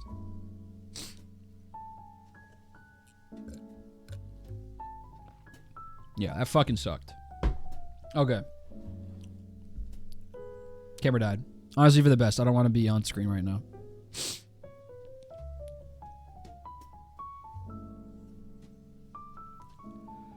Whew! That was so uncomfortable. Dog, you think you're uncomfortable right now? I dare you for a moment to put yourself in my shoes. For a moment.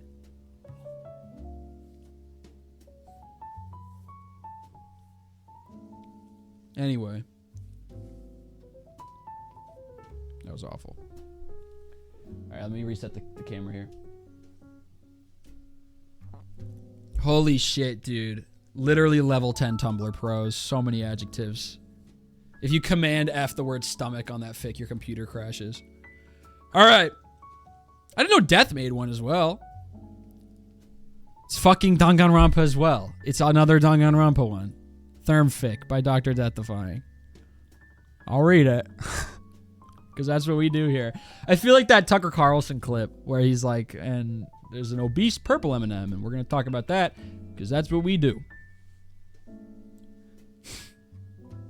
All right, here we go.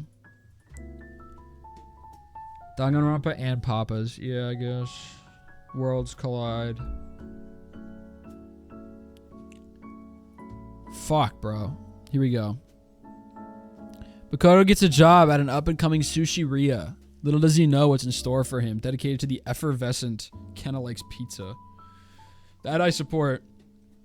Kenna Likes Pizza channel celebrity.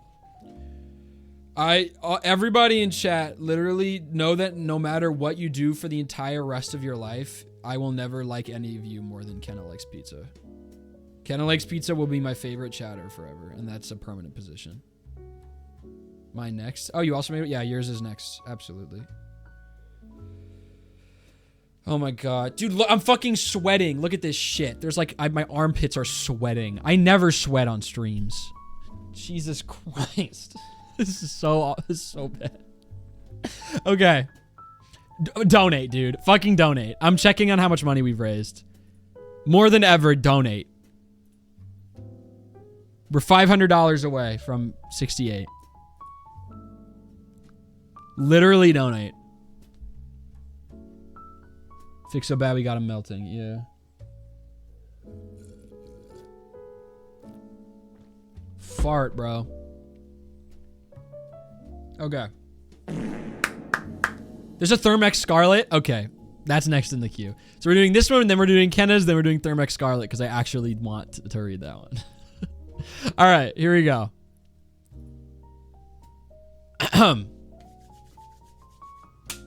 Donate to repent. Donate to repent. Donate to repent. Donate to repent. Here we go. Makoto was kneeling in the bathtub. The rich metallic scent of blood permeated through the gaps in the locked bathroom door. Although he knew what laid beyond that fickle wooden barrier, he couldn't bring himself to break out of his safe spot. As much as he felt like a coward. This is Donateria? This is Sushi-ria. This is a Papa's? I'm the Therm Scarlet? Oh, fire. Okay, sweet. 2 birds with 1 stone. Okay, this eventually this is gonna hit Papa's somehow. Couldn't bring himself to break out of his safe spot. As much as he felt like a coward, the thought of confronting yet another nightmare kept him paralyzed. He thought back to what led him to this situation.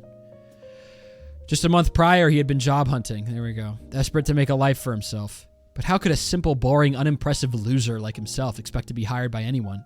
Incredible character writing. What would they do with someone like him? Yet, despite all odds, the cards played in his favor, and he found himself standing outside a quaint sushi restaurant.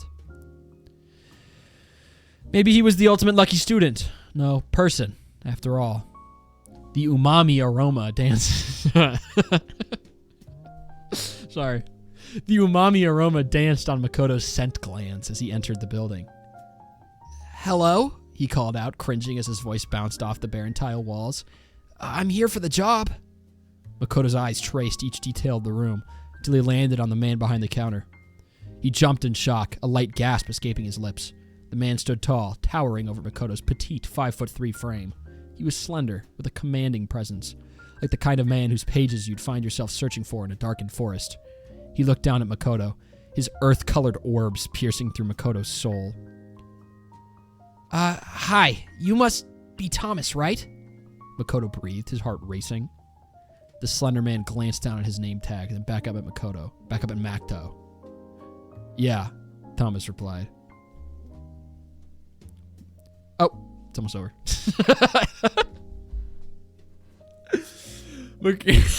I just went to scroll down and I hit the bottom of the... Okay, I like this one already. Thank you, Death. You're my favorite. Makoto cringed at himself once more. How could he be so stupid? Not an hour into his first shift, he'd already made himself look like an idiot. He shook his head and began to walk over to the counter. Okay. Okay, I'm sorry. I got distracted by chat. Makoto cringed at himself once more. How could he be so stupid? Not an hour into his first shift, he'd already made himself look like an idiot. He shook his head and began to walk over to the counter. What? Are you shaking your head no? Dude, that's my fucking name. What do you mean? Makoto jumped at this, stammering over his words to explain himself. No, that's not what I... His attempts to gather his words and thoughts were cut off by the sound of the sushiria's door chime ringing. It pierced through the awkward conversation like the knife through... No. He shook his head again. He didn't dare think back to that time in his life. It was behind him. He was here to start anew. Turning to face the door, he let out a terrified gasp. There, in a typical sushi restaurant uniform, stood Toko. Her braids billowed in front of her, pushed by the howling wind outside as she stepped in. Jesus Christ, Toko, I thought you were told to shower.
square.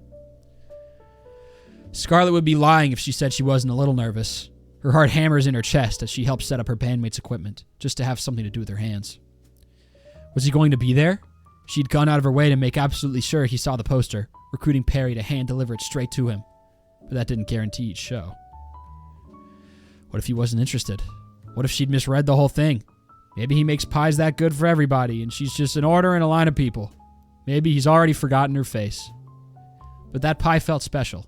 It made her feel special. There had to be something there. There was no use worrying about it now anyway. The song was already written and rehearsed.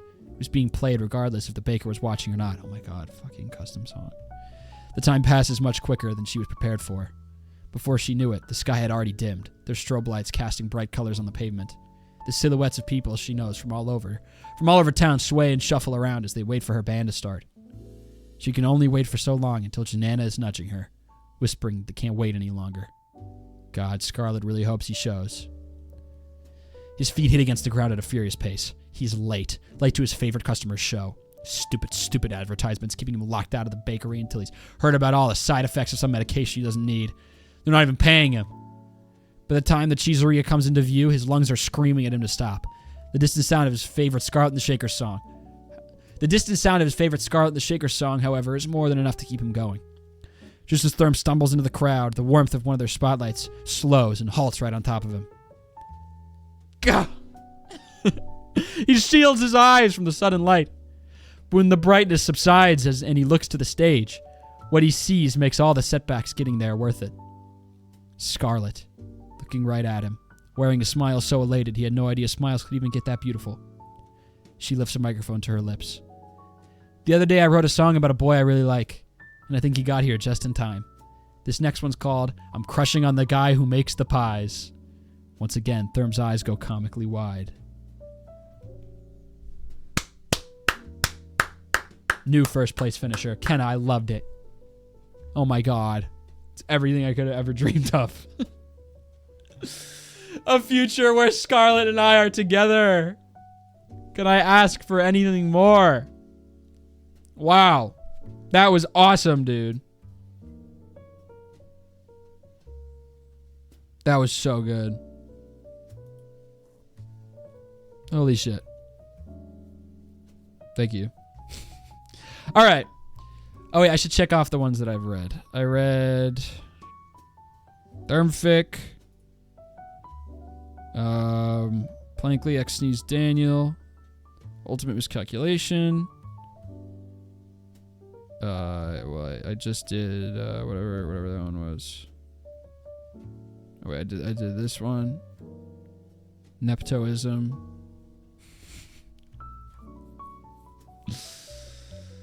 Favorite customer. Okay. All right, guys.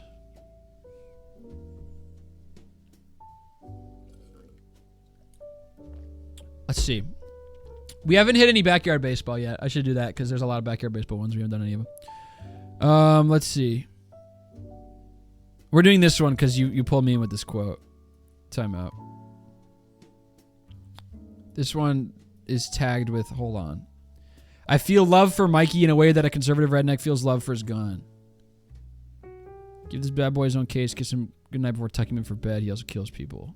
What is this about? Okay, well, this is about Mikey Thomas, I think. Here we go. Breaking the slump.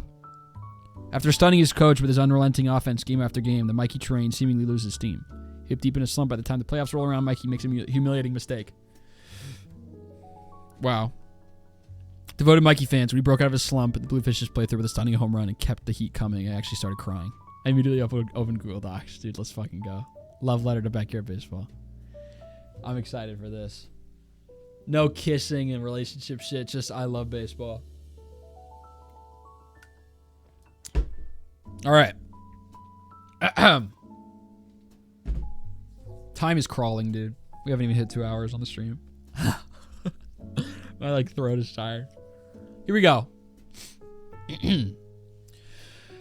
Mikey was really giving it his all. He swore it.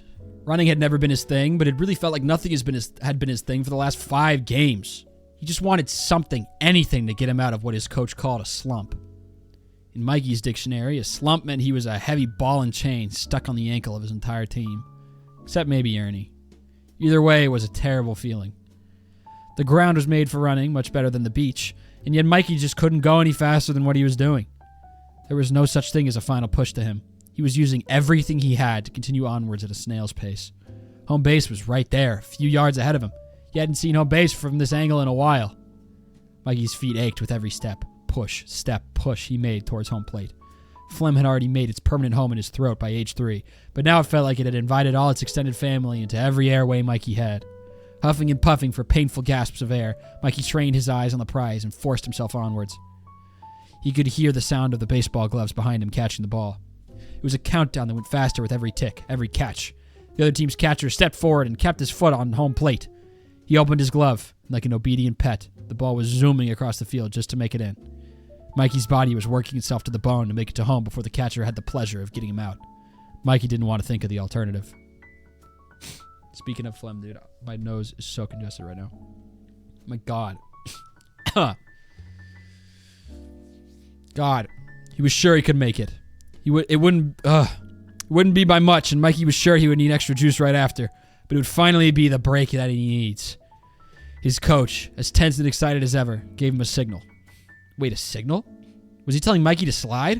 Or was that a turnaround signal? His coach did the same hand motion again. Turn around. Mikey turned because he trusted his coach. He trusted his coach more than he trusted himself. His foot planted in the ground and he pushed off to the opposite direction, back toward third base. Then he was told to go back home, this time verbally. Mikey turned around again. With the last of his energy reserves, Mikey pushed until his foot hit home plate. Tap. The soul slapped onto the base. He thinks the sound coming from the bleachers around him were bad sounds. The other team's catcher looked at him, snickered, and showed him the roughed up ball in his glove. It stared at Mikey as Mikey stared at it in horror. It was undeniable, unapologetic. He was gonna barf. His heart fell to his knees and crinkled up like a wad of paper. Instantly, thoughts of regret and anguish screamed within his mind. Alongside his internal battle, his cheeks flushed a deep, humiliating red, and his shoulders hiked up to his ears. Suddenly, his body didn't feel exhausted anymore. Felt like it was too big and clumsy for his tiny, fragile, stupid mind to pilot. Sunny Day's voice announced to everyone how stupid Mikey was. And he's out! That's 3 outs, pulling the plug on this inning. Half of the crowd cheered, the other half booed. It was all garbled sound to Mikey, except for the sound of his own dad face-palming and complaining about Mikey's blunder. That sound stuck out the most until it, too, left Mikey's senses. The ball in the catcher's glove went out of his view, but he knew he was still underneath the ball's taunting glare. Mikey almost puked right there, which probably would have doubled the embarrassment infiltrating his every pore. He sneezed, and it almost took him off his feet. Mindlessly, his coach went to the plate, peeled Mikey off of it, carried him over his shoulder, and threw Mikey back to the dugout. Mikey staggered a bit, caught himself on a fence, and saw his own glove and juice box. Losing the big play being his routine recently, he grabbed his glove. His own glove was empty. There was no ball in it. The ball was out there. He didn't even feel sore. In fact, this was a kind of energy he hadn't felt in a long while. He wanted to jump, scream, throw a tantrum, anything to get him the justice that he deserved. He was right there. He was right there. That was his break. That was his break. When Mikey entered baseball, he didn't think much of it. In fact, he preferred the outfield, so he didn't need to think much of it. He didn't need to think much of it. It was nothing serious. It was just a game with and against all the kids on the block. No biggie if he lost. There was nothing at stake because he never placed anything on the betting table in the first place. His breathing picked up pace, and his heart, unfurling with bright red rage, crawled all the way back up his body and into his throat. The further they got into the season, however, the more his coach yelled when they got a good hit, made a double play, or even hit a home run if they were lucky. There was something about the way his coach would show Mikey off like he was a new pair of clothes, a child prodigy, an absolute beast with the bat. The excitement was contagious, and no one had really ever made Mikey feel like that before. He wanted to do what he could to make sure his coach believed in him more. He wanted to hit that stardom to keep going. He wanted to, even when his nose ran and his throat hurt, smile like he never felt anything less than like a baseball star having trouble. Mikey eventually started to place chips on the betting table. Those chips, his pride. He coughed. Phlegm started to build up in his throat again. Everything was fine until the other team made those stupidly lucky plays. It was all good, he was all good, until that stupid ball just chose where to go. It chose to enter their gloves and not his. It was his break. That was going to be his break. Anger. Pure frustration. Offense or offense? It's the tough part about writing about baseball. We'll say offense. Anger. Pure frustration. Offense. Rage. Injustice. Other cool words like that. That was all he had left in his head. He'll pull himself out of this slump. Oh, he will. Mikey, catcher! We want a run listening this time. Use that cannon of yours, his coach called. In return, Mikey spit his phlegm onto the ground and cleared his throat. He made sure he threw extra hard that inning. He hated that ball with everything he had. An inning or two later, Mikey was up to bat again. The view across the stadium was starting to get less painful on the eyes as it dimmed and the sky turned orange and blue. Good. That meant that the audience could see him better. For the past 5 games, he had wished to be invisible to the audience. Mikey wanted to be the kid version of the Invisible Man, a blink and you'll miss him kind of person. Now he wanted all eyes on him. He wanted them to be on his side, cheering him on against these stuck-up dinguses on the opposing team. He hated that ball. He hated that ball so much. He hated the guy behind him as he stood near the plate, that dang catcher. I'm gonna get on base, Mikey said, and he meant it. The girl in front of him, an enemy, in case you're confused. The girl in front of him, an enemy, threw the ball like she did many other times, gracefully and with purpose. She was going to try and strike him out again. The ball was perfectly within his range. Even if it wasn't, Mikey was going to swing anyway just because he wanted to beat that ball to a pulp. It came closer and closer, and he waited until he felt, somewhere deep in his heart and gut, that he had to swing right then with everything he had and more. He threw the weight of the ball. He threw the weight of his bat at the ball. There was a feeling of weightlessness and emptiness.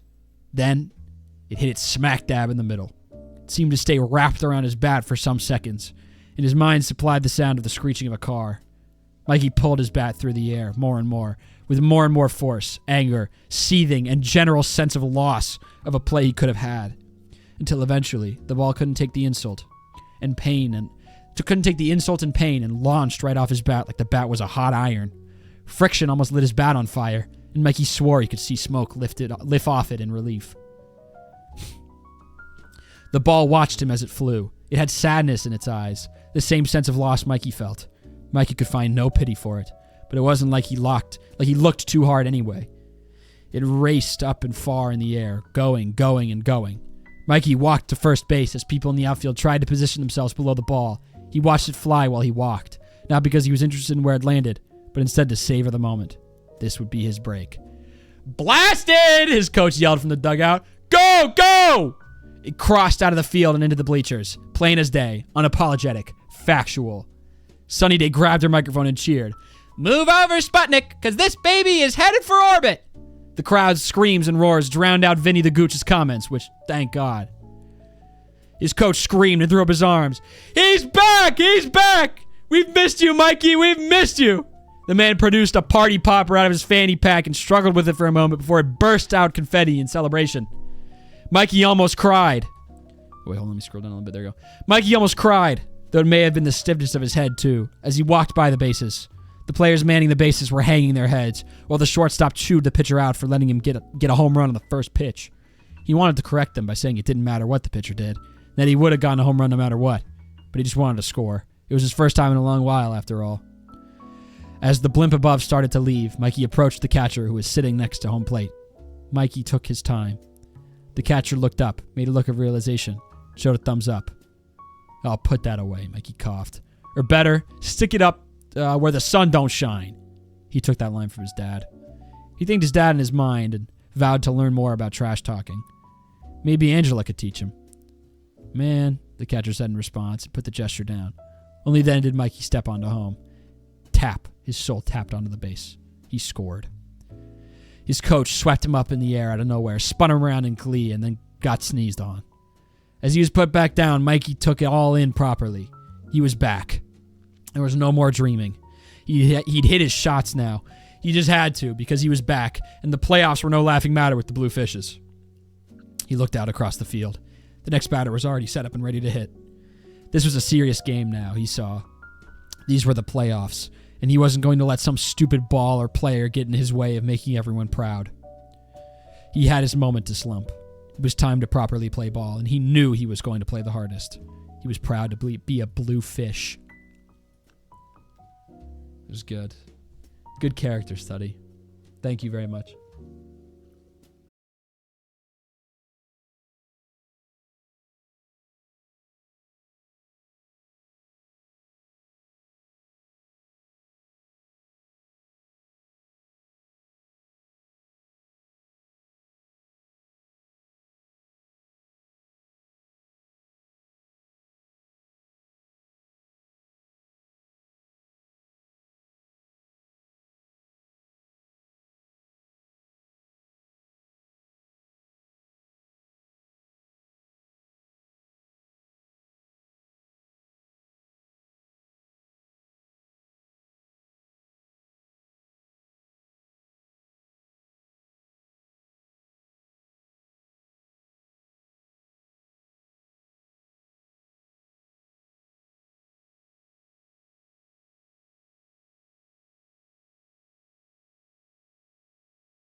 Let's see here. Let's do. Yeah, I'm right there with you. More Stankley, please. Yes. Let's do another Sneeze Plankley one. Cause that's like that's what this fan fiction thing was like fucking built for. All right.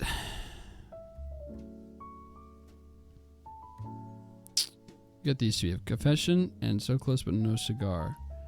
Let's do this one. A Confession by Mars Mar. This will be our next fic.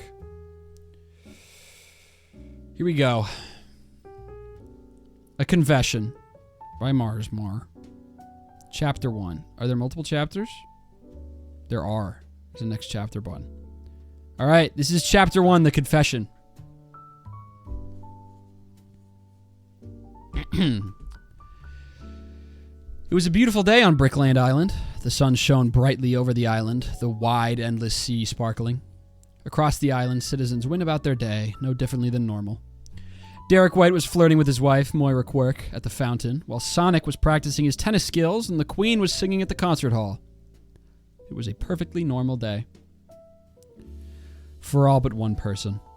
Plankley Plank's day was going to be far from ordinary, for she was planning to confess to the man she loved, Sneeze Daniel. She came to the island shortly after he had, and the two had become best friends. They had even been on holiday to Tahiti together, but she'd invited Thomas as well at the last minute because she was nervous about going on holiday alone with Sneeze. Plankley waited in her room for the creator of the island, Thomas's lookalike, to notice her feelings and come and help her. She paced back and forth, imagining all the scenarios that could occur. What if Sneeze rejected her? What if he didn't want to be friends anymore? What if he hated her? She considered calling off her confession and ignoring her feelings to spare her friendship with him, but would she ever forgive herself if she didn't take the chance? The doorbell rang. Thomas's lookalike had arrived. He asked her what was wrong. I have feelings for Sneeze. I've got to tell him, she nervously told him. Thankfully, Thomas's lookalike seemed extremely supportive. He helped her pick out an outfit, a location, and a way to ask Sneeze if he felt the same way. With the plan set, Plankley felt more confident in asking him. She set out to the park after sliding a note under Sneeze's door, asking him to meet her there. As she spotted Sneeze approaching, Plankley's heart pounded in her ears. Sneeze spotted her, smiled, and waved. She gave a shaky smile back as she went over her plan once more in her head. Once he stood in front of her, she began. I love you, Sneeze. Please go out with me, she blurted out, avoiding Sneeze's eyes. The silence was deafening. Plankley stared at the ground, waiting for Sneeze to break the quiet with an acceptance or rejection. But to both of their surprise, the one who spoke was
to every apartment to tell each of the residents almost immediately after, seemingly harboring no hard feelings towards either of the pair. Oh, cool, all right, Thomas just said when he was told. My God, Eric had exclaimed. Golden buzzer, Hitty Clump had said. When Plankley left her apartment in the morning, she was met with congratulations from every resident she passed on the way to see Sneeze, although Neil's congratulations seemed a little off. However, she didn't think about it too hard as she knocked on Sneeze's apartment door, and the two left for a date at the cafe. From across the hall, Neil deGrasse Tyson watched. He glared at Sneeze's back as the pair retreated. Jealousy burned in his eyes. He had wanted to ask Plankley out, to spend time with her, go on dates with her, to maybe even marry her one day. But Thomas's lookalike had denied him the opportunity. And now he was stuck watching this idiot live his dream. Neil was broken out of his thoughts by a tap on the shoulder. He turned around, glancing around before looking down, and finally spotting the person trying to get his attention. Dressed in a, quite frankly ridiculous-looking banana outfit, was Ellen DeGeneres. Her uncanny smile stretched wider as he made eye contact. Don't you just hate them? Ellen asked. Neil's scowl answered her question. He hated Sneeze for stealing Plankley from him, and he hated Plankley for being with someone else. How could she? Didn't she know that he was the best, smartest, most handsome man on the island? Ellen spoke again, breaking him out of his thoughts. I think, she smiled, that we should break them up. Her motivations were clearly different from Neil's, as she didn't particularly hate either person, but rather the concept of them being happy. However, their goals were the same, to end the relationship. Neil considered it for a moment. If Plankley and Sneeze broke up, Neil could comfort Plankley, and she would fall in love with him. It was the perfect plan. Neil shook Ellen's hand, and they retreated into his room to concoct a strategy. Next chapter. Chapter 2, The Rumors. Is there another one? No, there's 2. Perfect. On to chapter 2.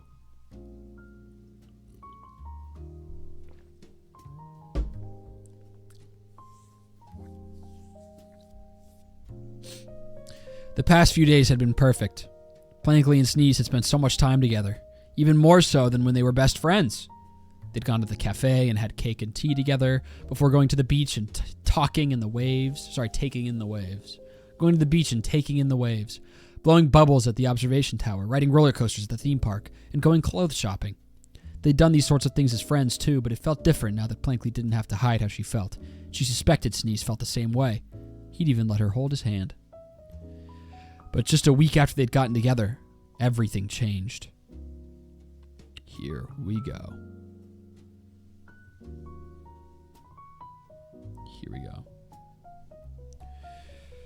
Plankley was getting ready for the day in her room when the doorbell rang.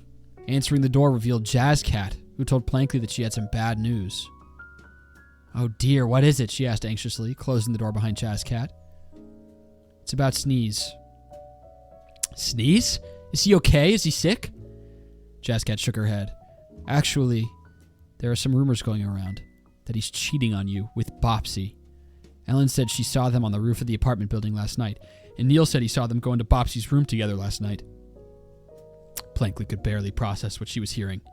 There was no way Sneeze could cheat on her, least of all with Bopsy, who he had had the chance to reject her for. Besides, Sneeze was pretty bad at lying, and Bopsy was really honest as well. She voiced this to Jazzcat, who frowned. I guess that makes sense, but still, there's 2 eyewitness testimonies, she countered. Plankley walked over to the door. I'm going to go and talk to him, she announced, and left before Jazzcat could protest. On her way to Sneeze's room, Plankley ran into Bopsy. Plankley, she exclaimed. I was just about to come and talk to you. I heard about these rumors, and I wanted to tell you that it's all fake. I would never do that to you. Her lanky frame drooped with shame, despite Bopsy proclaiming her innocence. However, her eyes indicated no dishonesty to Plankley. It's okay, Bopsy. I just wanted to go talk to Sneeze because I believe that these rumors are completely made up too. They make no sense, she replied. Okay, that's good. Bopsy seemed to cheer up immediately, smiling widely. Well, I'm off to go see Wendy, and she skipped down the hall. Sneeze was lying on the floor of his room, staring at the ceiling when his doorbell rang. Phenomenal character writing. He does that shit so often. Sneeze! Plankley's voice came from the other side of the door. It's me. Can I come in? It's important. Sneeze got up and opened the door for her. And you know he hasn't heard about these rumors because he's introverted as hell. Hi, Plankley, he greeted, stepping aside to let her in. The pair sat down on the grass-like floor of Sneeze's room. What's up? He asked her. I think someone's spreading nasty rumors about you and Bopsy, she told him. They're saying you're cheating on me with her. I don't believe that, by the way, but some other people do. Sneeze considered this. People were saying that he was cheating on Plankley with Bopsy? That wasn't true, so why would anyone lie about that? It was a very rude thing to do. It's adorable. It's the cutest line I've ever read. Plankley continued. Jazzcat said Ellen and Neil saw you together. Were you and Bopsy on the roof or in her room at any point yesterday? Maybe they just jumped to conclusions? Sneeze shook his head and Plankley hummed, lost in thought. Do you think they lied on purpose? He asked. Plankley nodded. It seems like it. She stood and turned to face Sneeze. I'm going to confront them about it. You don't have to come if you don't want to. I know you don't really like confrontation, and it might get a bit loud if it escalates to an argument. Grabbing his ear defenders, Sneeze stood too. I want to support you, he said, smiling. Plankley smiled back, and the pair left Sneeze's room together. Adorable. They found the culprits at the fountain. Ellen was selling Cornish pasties at the morning market, and Neil was lingering nearby. When they spotted Plankley and Sneeze approaching, Neil tried to hide while Ellen stared at them with her unnerving smile. Would you like to buy a Cornish pasty? Ellen asked. No. What I would like is an explanation for why you lied about Sneeze and Bopsy, Plankley demanded, glaring at Neil so he knew that his hiding place wasn't as good as he thought. I have no idea what you're talking about. Ellen's smile stretched wider. Suddenly, Neil fell to his knees before Plankley. I'm sorry, Plankley. I lied because I love you. He paused for dramatic effect before grasping Plankley's hand. I couldn't bear to be apart from you, to be separated by Sneeze, so I wanted to break you up. Forgive me. Oh. Plankley sounded less than delighted. Did Ellen help you? Yes, she approached me with her idea. If you think about it, it's actually all her fault. Ellen's eyes bore into Neil from behind the market stall, her smile starting to look a little threatening. She looked ready to murder Neil. By now, a small crowd had formed around the group, observing the confrontation. Since most of the arguments on Brickland Island fizzled out pretty quickly, this was quite entertaining for them. Plankley pulled her hand away from Neil. No, I'm pretty sure it's both of your fault, actually, she snapped. Then, to everyone's surprise, Sneeze stepped forward. It wasn't very nice of you to say all those things about me and Bopsy, he told the pair before turning to Neil, and please leave Plankley alone. I don't think she likes you. That's right, Plankley nodded. The crowd joined in, supporting Plankley and Sneeze. In the face of overwhelming opposition, Neil stood and ran for the hills, while Ellen pulled down a covering on the front of the stall. Taking Plankley's hand, Sneeze smiled at her, and she smiled back. The two began a walk up to the apartment building. By the way, Plankley, would you love to go to a fancy restaurant tonight? I'd love to, she responded. What a innocent... Wow. Just, that is such a Tomodachi Life fanfiction. There's like a conflict, resolved, happy ending. How delightful. That was great. Absolutely adorable.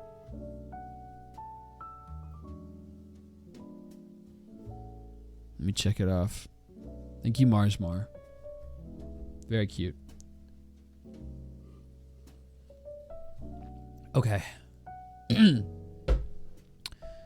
I'm running out of steam here. Which one should I hit next? That's 2,000 words. That might be a little more than I'm bargaining for here. Therm/Trevor's story has piqued my interest.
He'd seen all 8 levels of hell at once, and Jesus wept.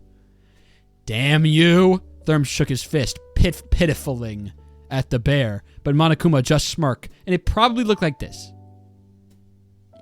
All of a sudden, a big chain shot right out of the darkness and attached itself around Therm's neck. Ah! Therm yelled at the pain. This was bad, no doubt about it. Why is every sentence so far apart from each other? This was bad, no doubt about it. But how did he get here? Well, it all started when Therm was thinking about killing someone, and here's the catch. He actually did it. Thirst was walking down the halls of the school, Hope Speak Academy, of course, when all of a sudden he killed Byakuya Togami. He tried using no ethical billionaires talking points in the trial, but that didn't fucking work, now did it? Stupid, stupid, stupid. So now, yeah, Therm was gonna log off permanently. Gamers slang for die. So yeah, back to the present. Ow, ow, ow, they them yelled out as they were dragged into the dark. A single tear ran down his cheek because he was so sad. All of a sudden, a title card appeared on screen. Therm reaches the 100k limit on his dono thing. Ultimate cuck's punishment. The lights in the room lit up. LEDs strung around the room. Suddenly, his body was strapped into what he could only assume was a cuck chair, because he would know. A computer slid into the space in front of him.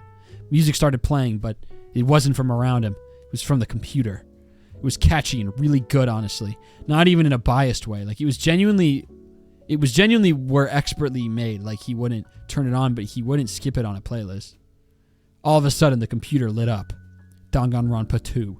Goodbye, Despair. The screen read.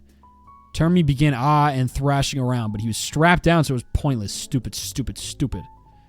You have to play the second Danganronpa game, Monokuma said. Wow. Therm, though. That's pretty niche and cool. Whoever thought of that is just, wow. A lot of good art being done today. Ah, damn you, you sick fuck! Therm said calmly. Monokuma laughed, his paw running along Therm's jawline for some reason. Suddenly, a gun appeared. You play or you can kill yourself. Therm tried to immediately leap for the gun, but he was sort of strapped down at the moment, so yeah. Guess he'd have to try and play the game. So he played it, and he liked it. He really liked it. Oh wow, oh boy, did it tickle his fancy. It was like Danganronpa, but it was the sequel. Monokuma started panicking because he didn't think this would happen. Therm started clapping and hitting his belly in pure happiness. Yes, yay for. When Therm finished the game, he turned towards Monokuma. Huh. What you think of this, you damn sadist?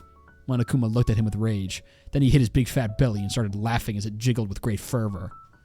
You silly boy. Now you will play the third one. Therm immediately shot himself. Damn, bro. Mondo slapped Taka on the shoulder. Guess we'll have to find a new third. If you do read this, please shout out my friends Lily and Summer. I'm not playing Danganronpa 2. This is what I thought they would all be when I said I would do a fanfiction stream. I thought they would all be like this. The, like, 2012 Tumblr shit. Thank you for writing, though. I appreciate it. There's the poly. Yeah, they snuck it in at the end there. It's pretty good. Okay. Let's see. We're not doing Thermix Reader. Just let you know now. We'll hit this because I love a lot about it. First of all, the title being Take a Slice of Something Sweet and the tags being Thermix Zolo Meat Cute, Papa's Bakeria. We'll hit this one next. Okay. Here we go. This will be, I'm going to go ahead and say,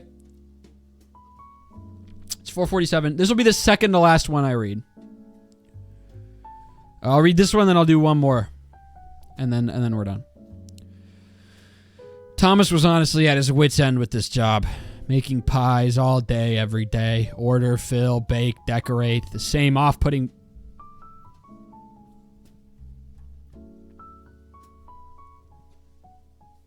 Bad reflux. That hurt really bad.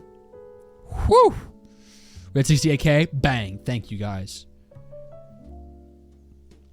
Making pies all day and every day. Order, fill, bake, decorate. The same off-putting flavor combinations. The same impatient customers. Day in, day out. It was fucking exhausting. If his rent hadn't gone up again that month, he probably would have quit already. Really, he'd be lying if he said he hadn't considered it anyway. Stupid, greedy landlord. The flames of the Bakeria's oven burned high and mighty as Thomas stared into them, contemplating the choices he made to get to this point. When the doorbell rang once again, that noise could honestly wake him from a dead sleep, he figured.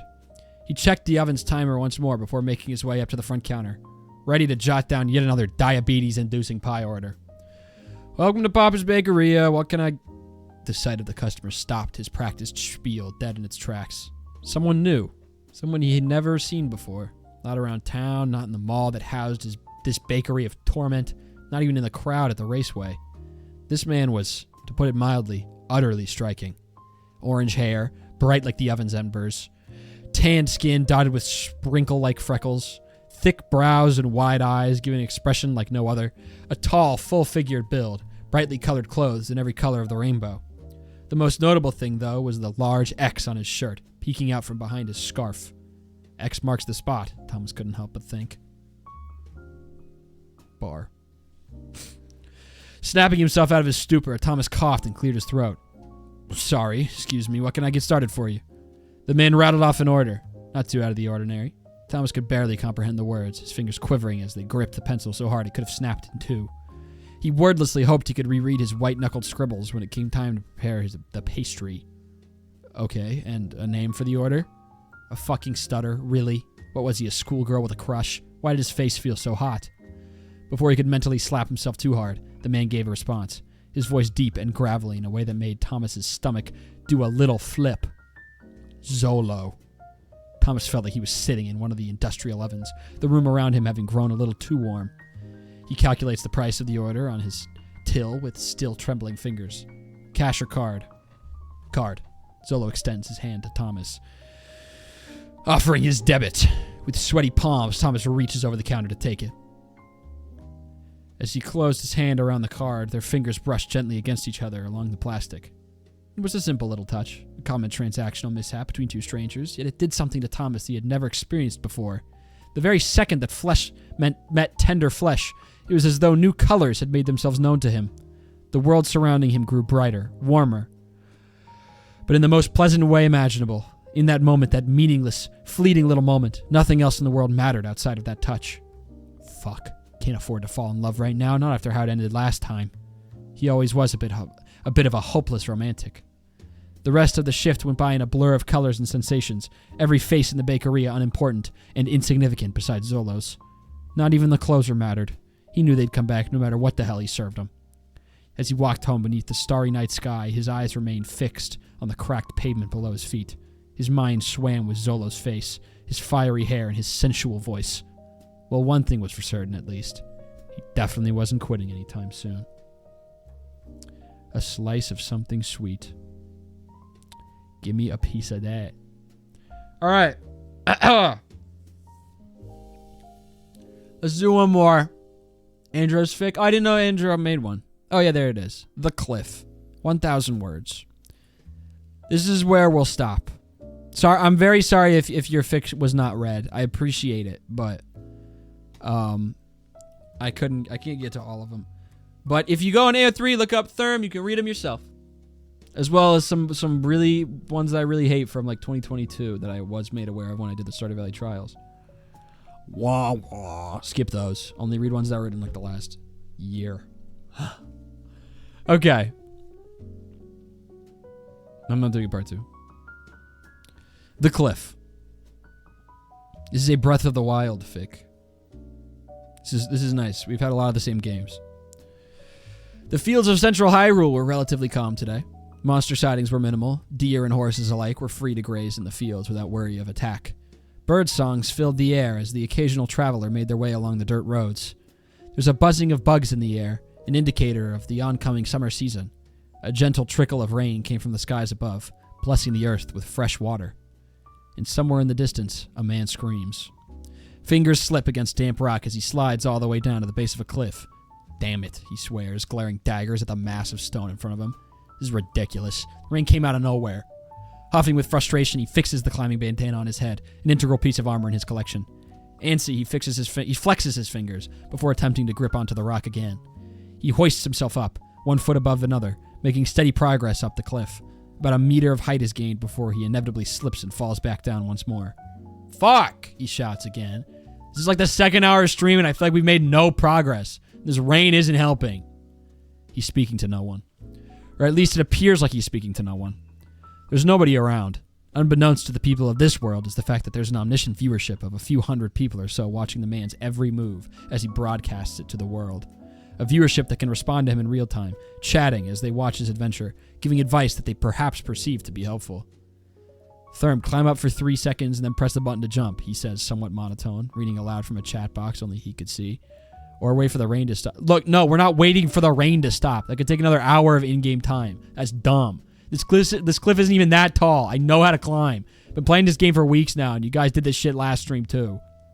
With determination, he makes another attempt, muttering beneath his breath as he attempts to climb the sheer rock face. The water continued to fall, changing from a gentle drizzle to a heavier rain. Droplets obscure his vision as rain begins to soak into his clothing, hair, and boots. But stubbornness refused to let him relent.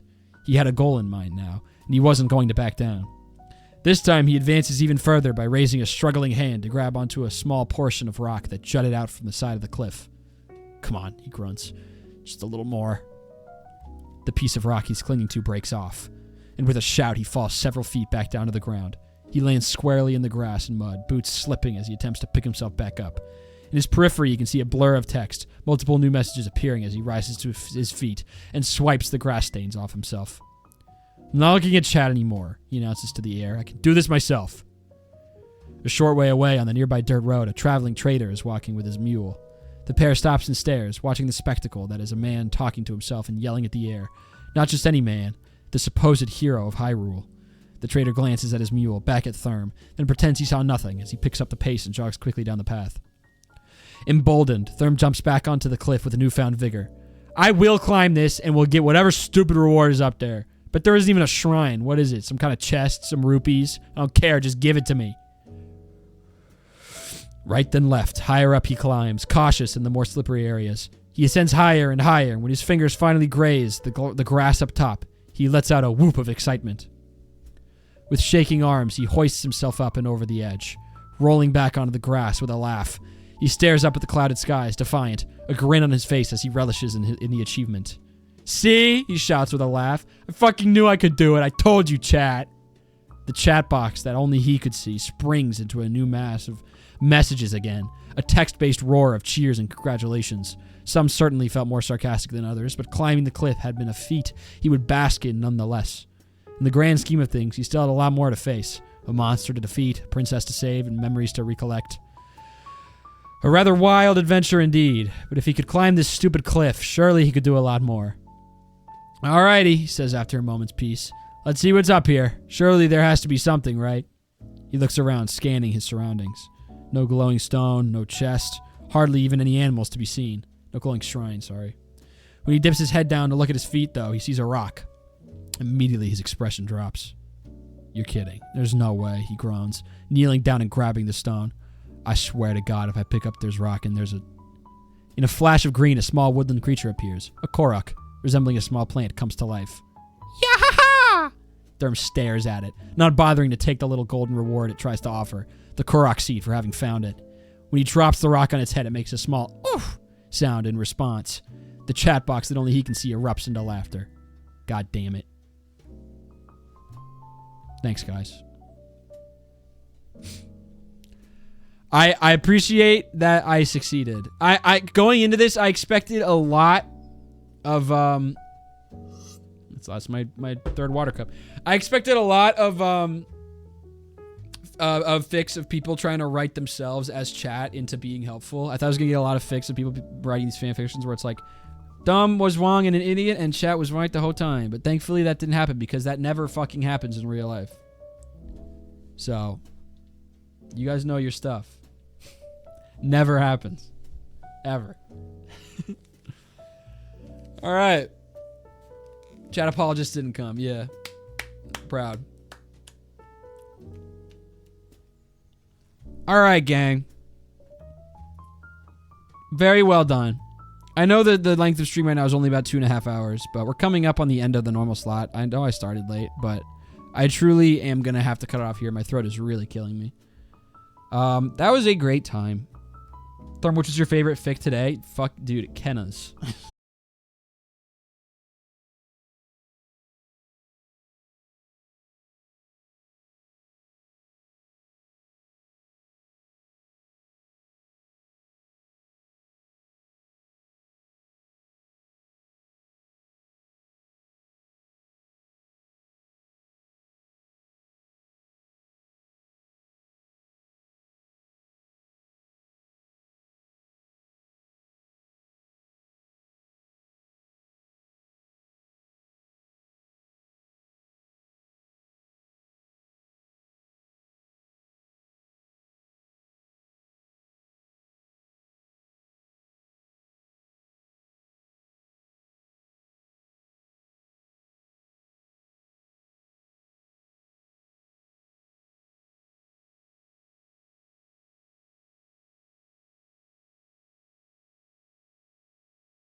And it's all thanks to you guys.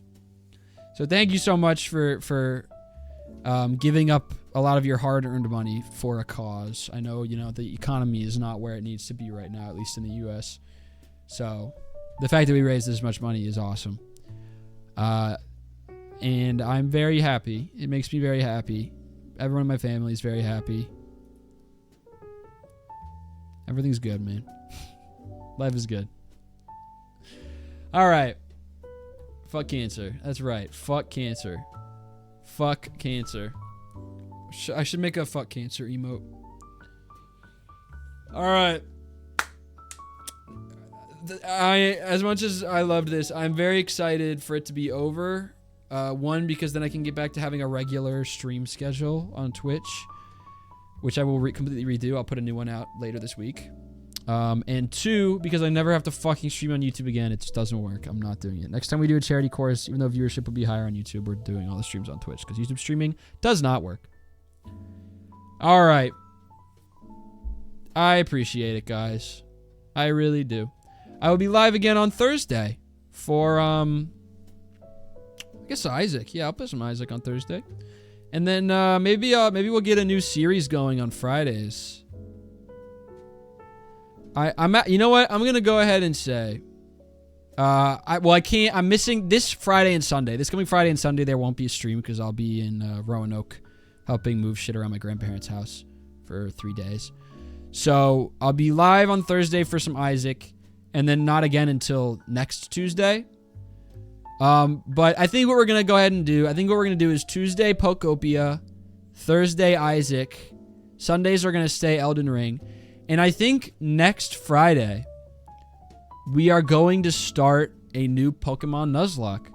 I've been wanting to do one for a while. I've already done 2 before. They both flopped on YouTube, but I want to do it again because they're always fun. So I think we're going to do that starting the Friday after this coming Friday. What game? I'm probably going to do Black and White 2 because it's one of the only ones I've never played before. I have no idea what it's like. So probably like put on Black 2 or something. It'll be fun. I'm very excited. And I'm glad that y'all are too. I'm seeing a lot of general revelry in chat. All right, guys. Thank you very much. This was a hoot. And we will be doing this again at some point. I don't know if it'll be next year or if it'll be the year after that, but this will be happening again. Have a good day. And for the last time, fuck cancer.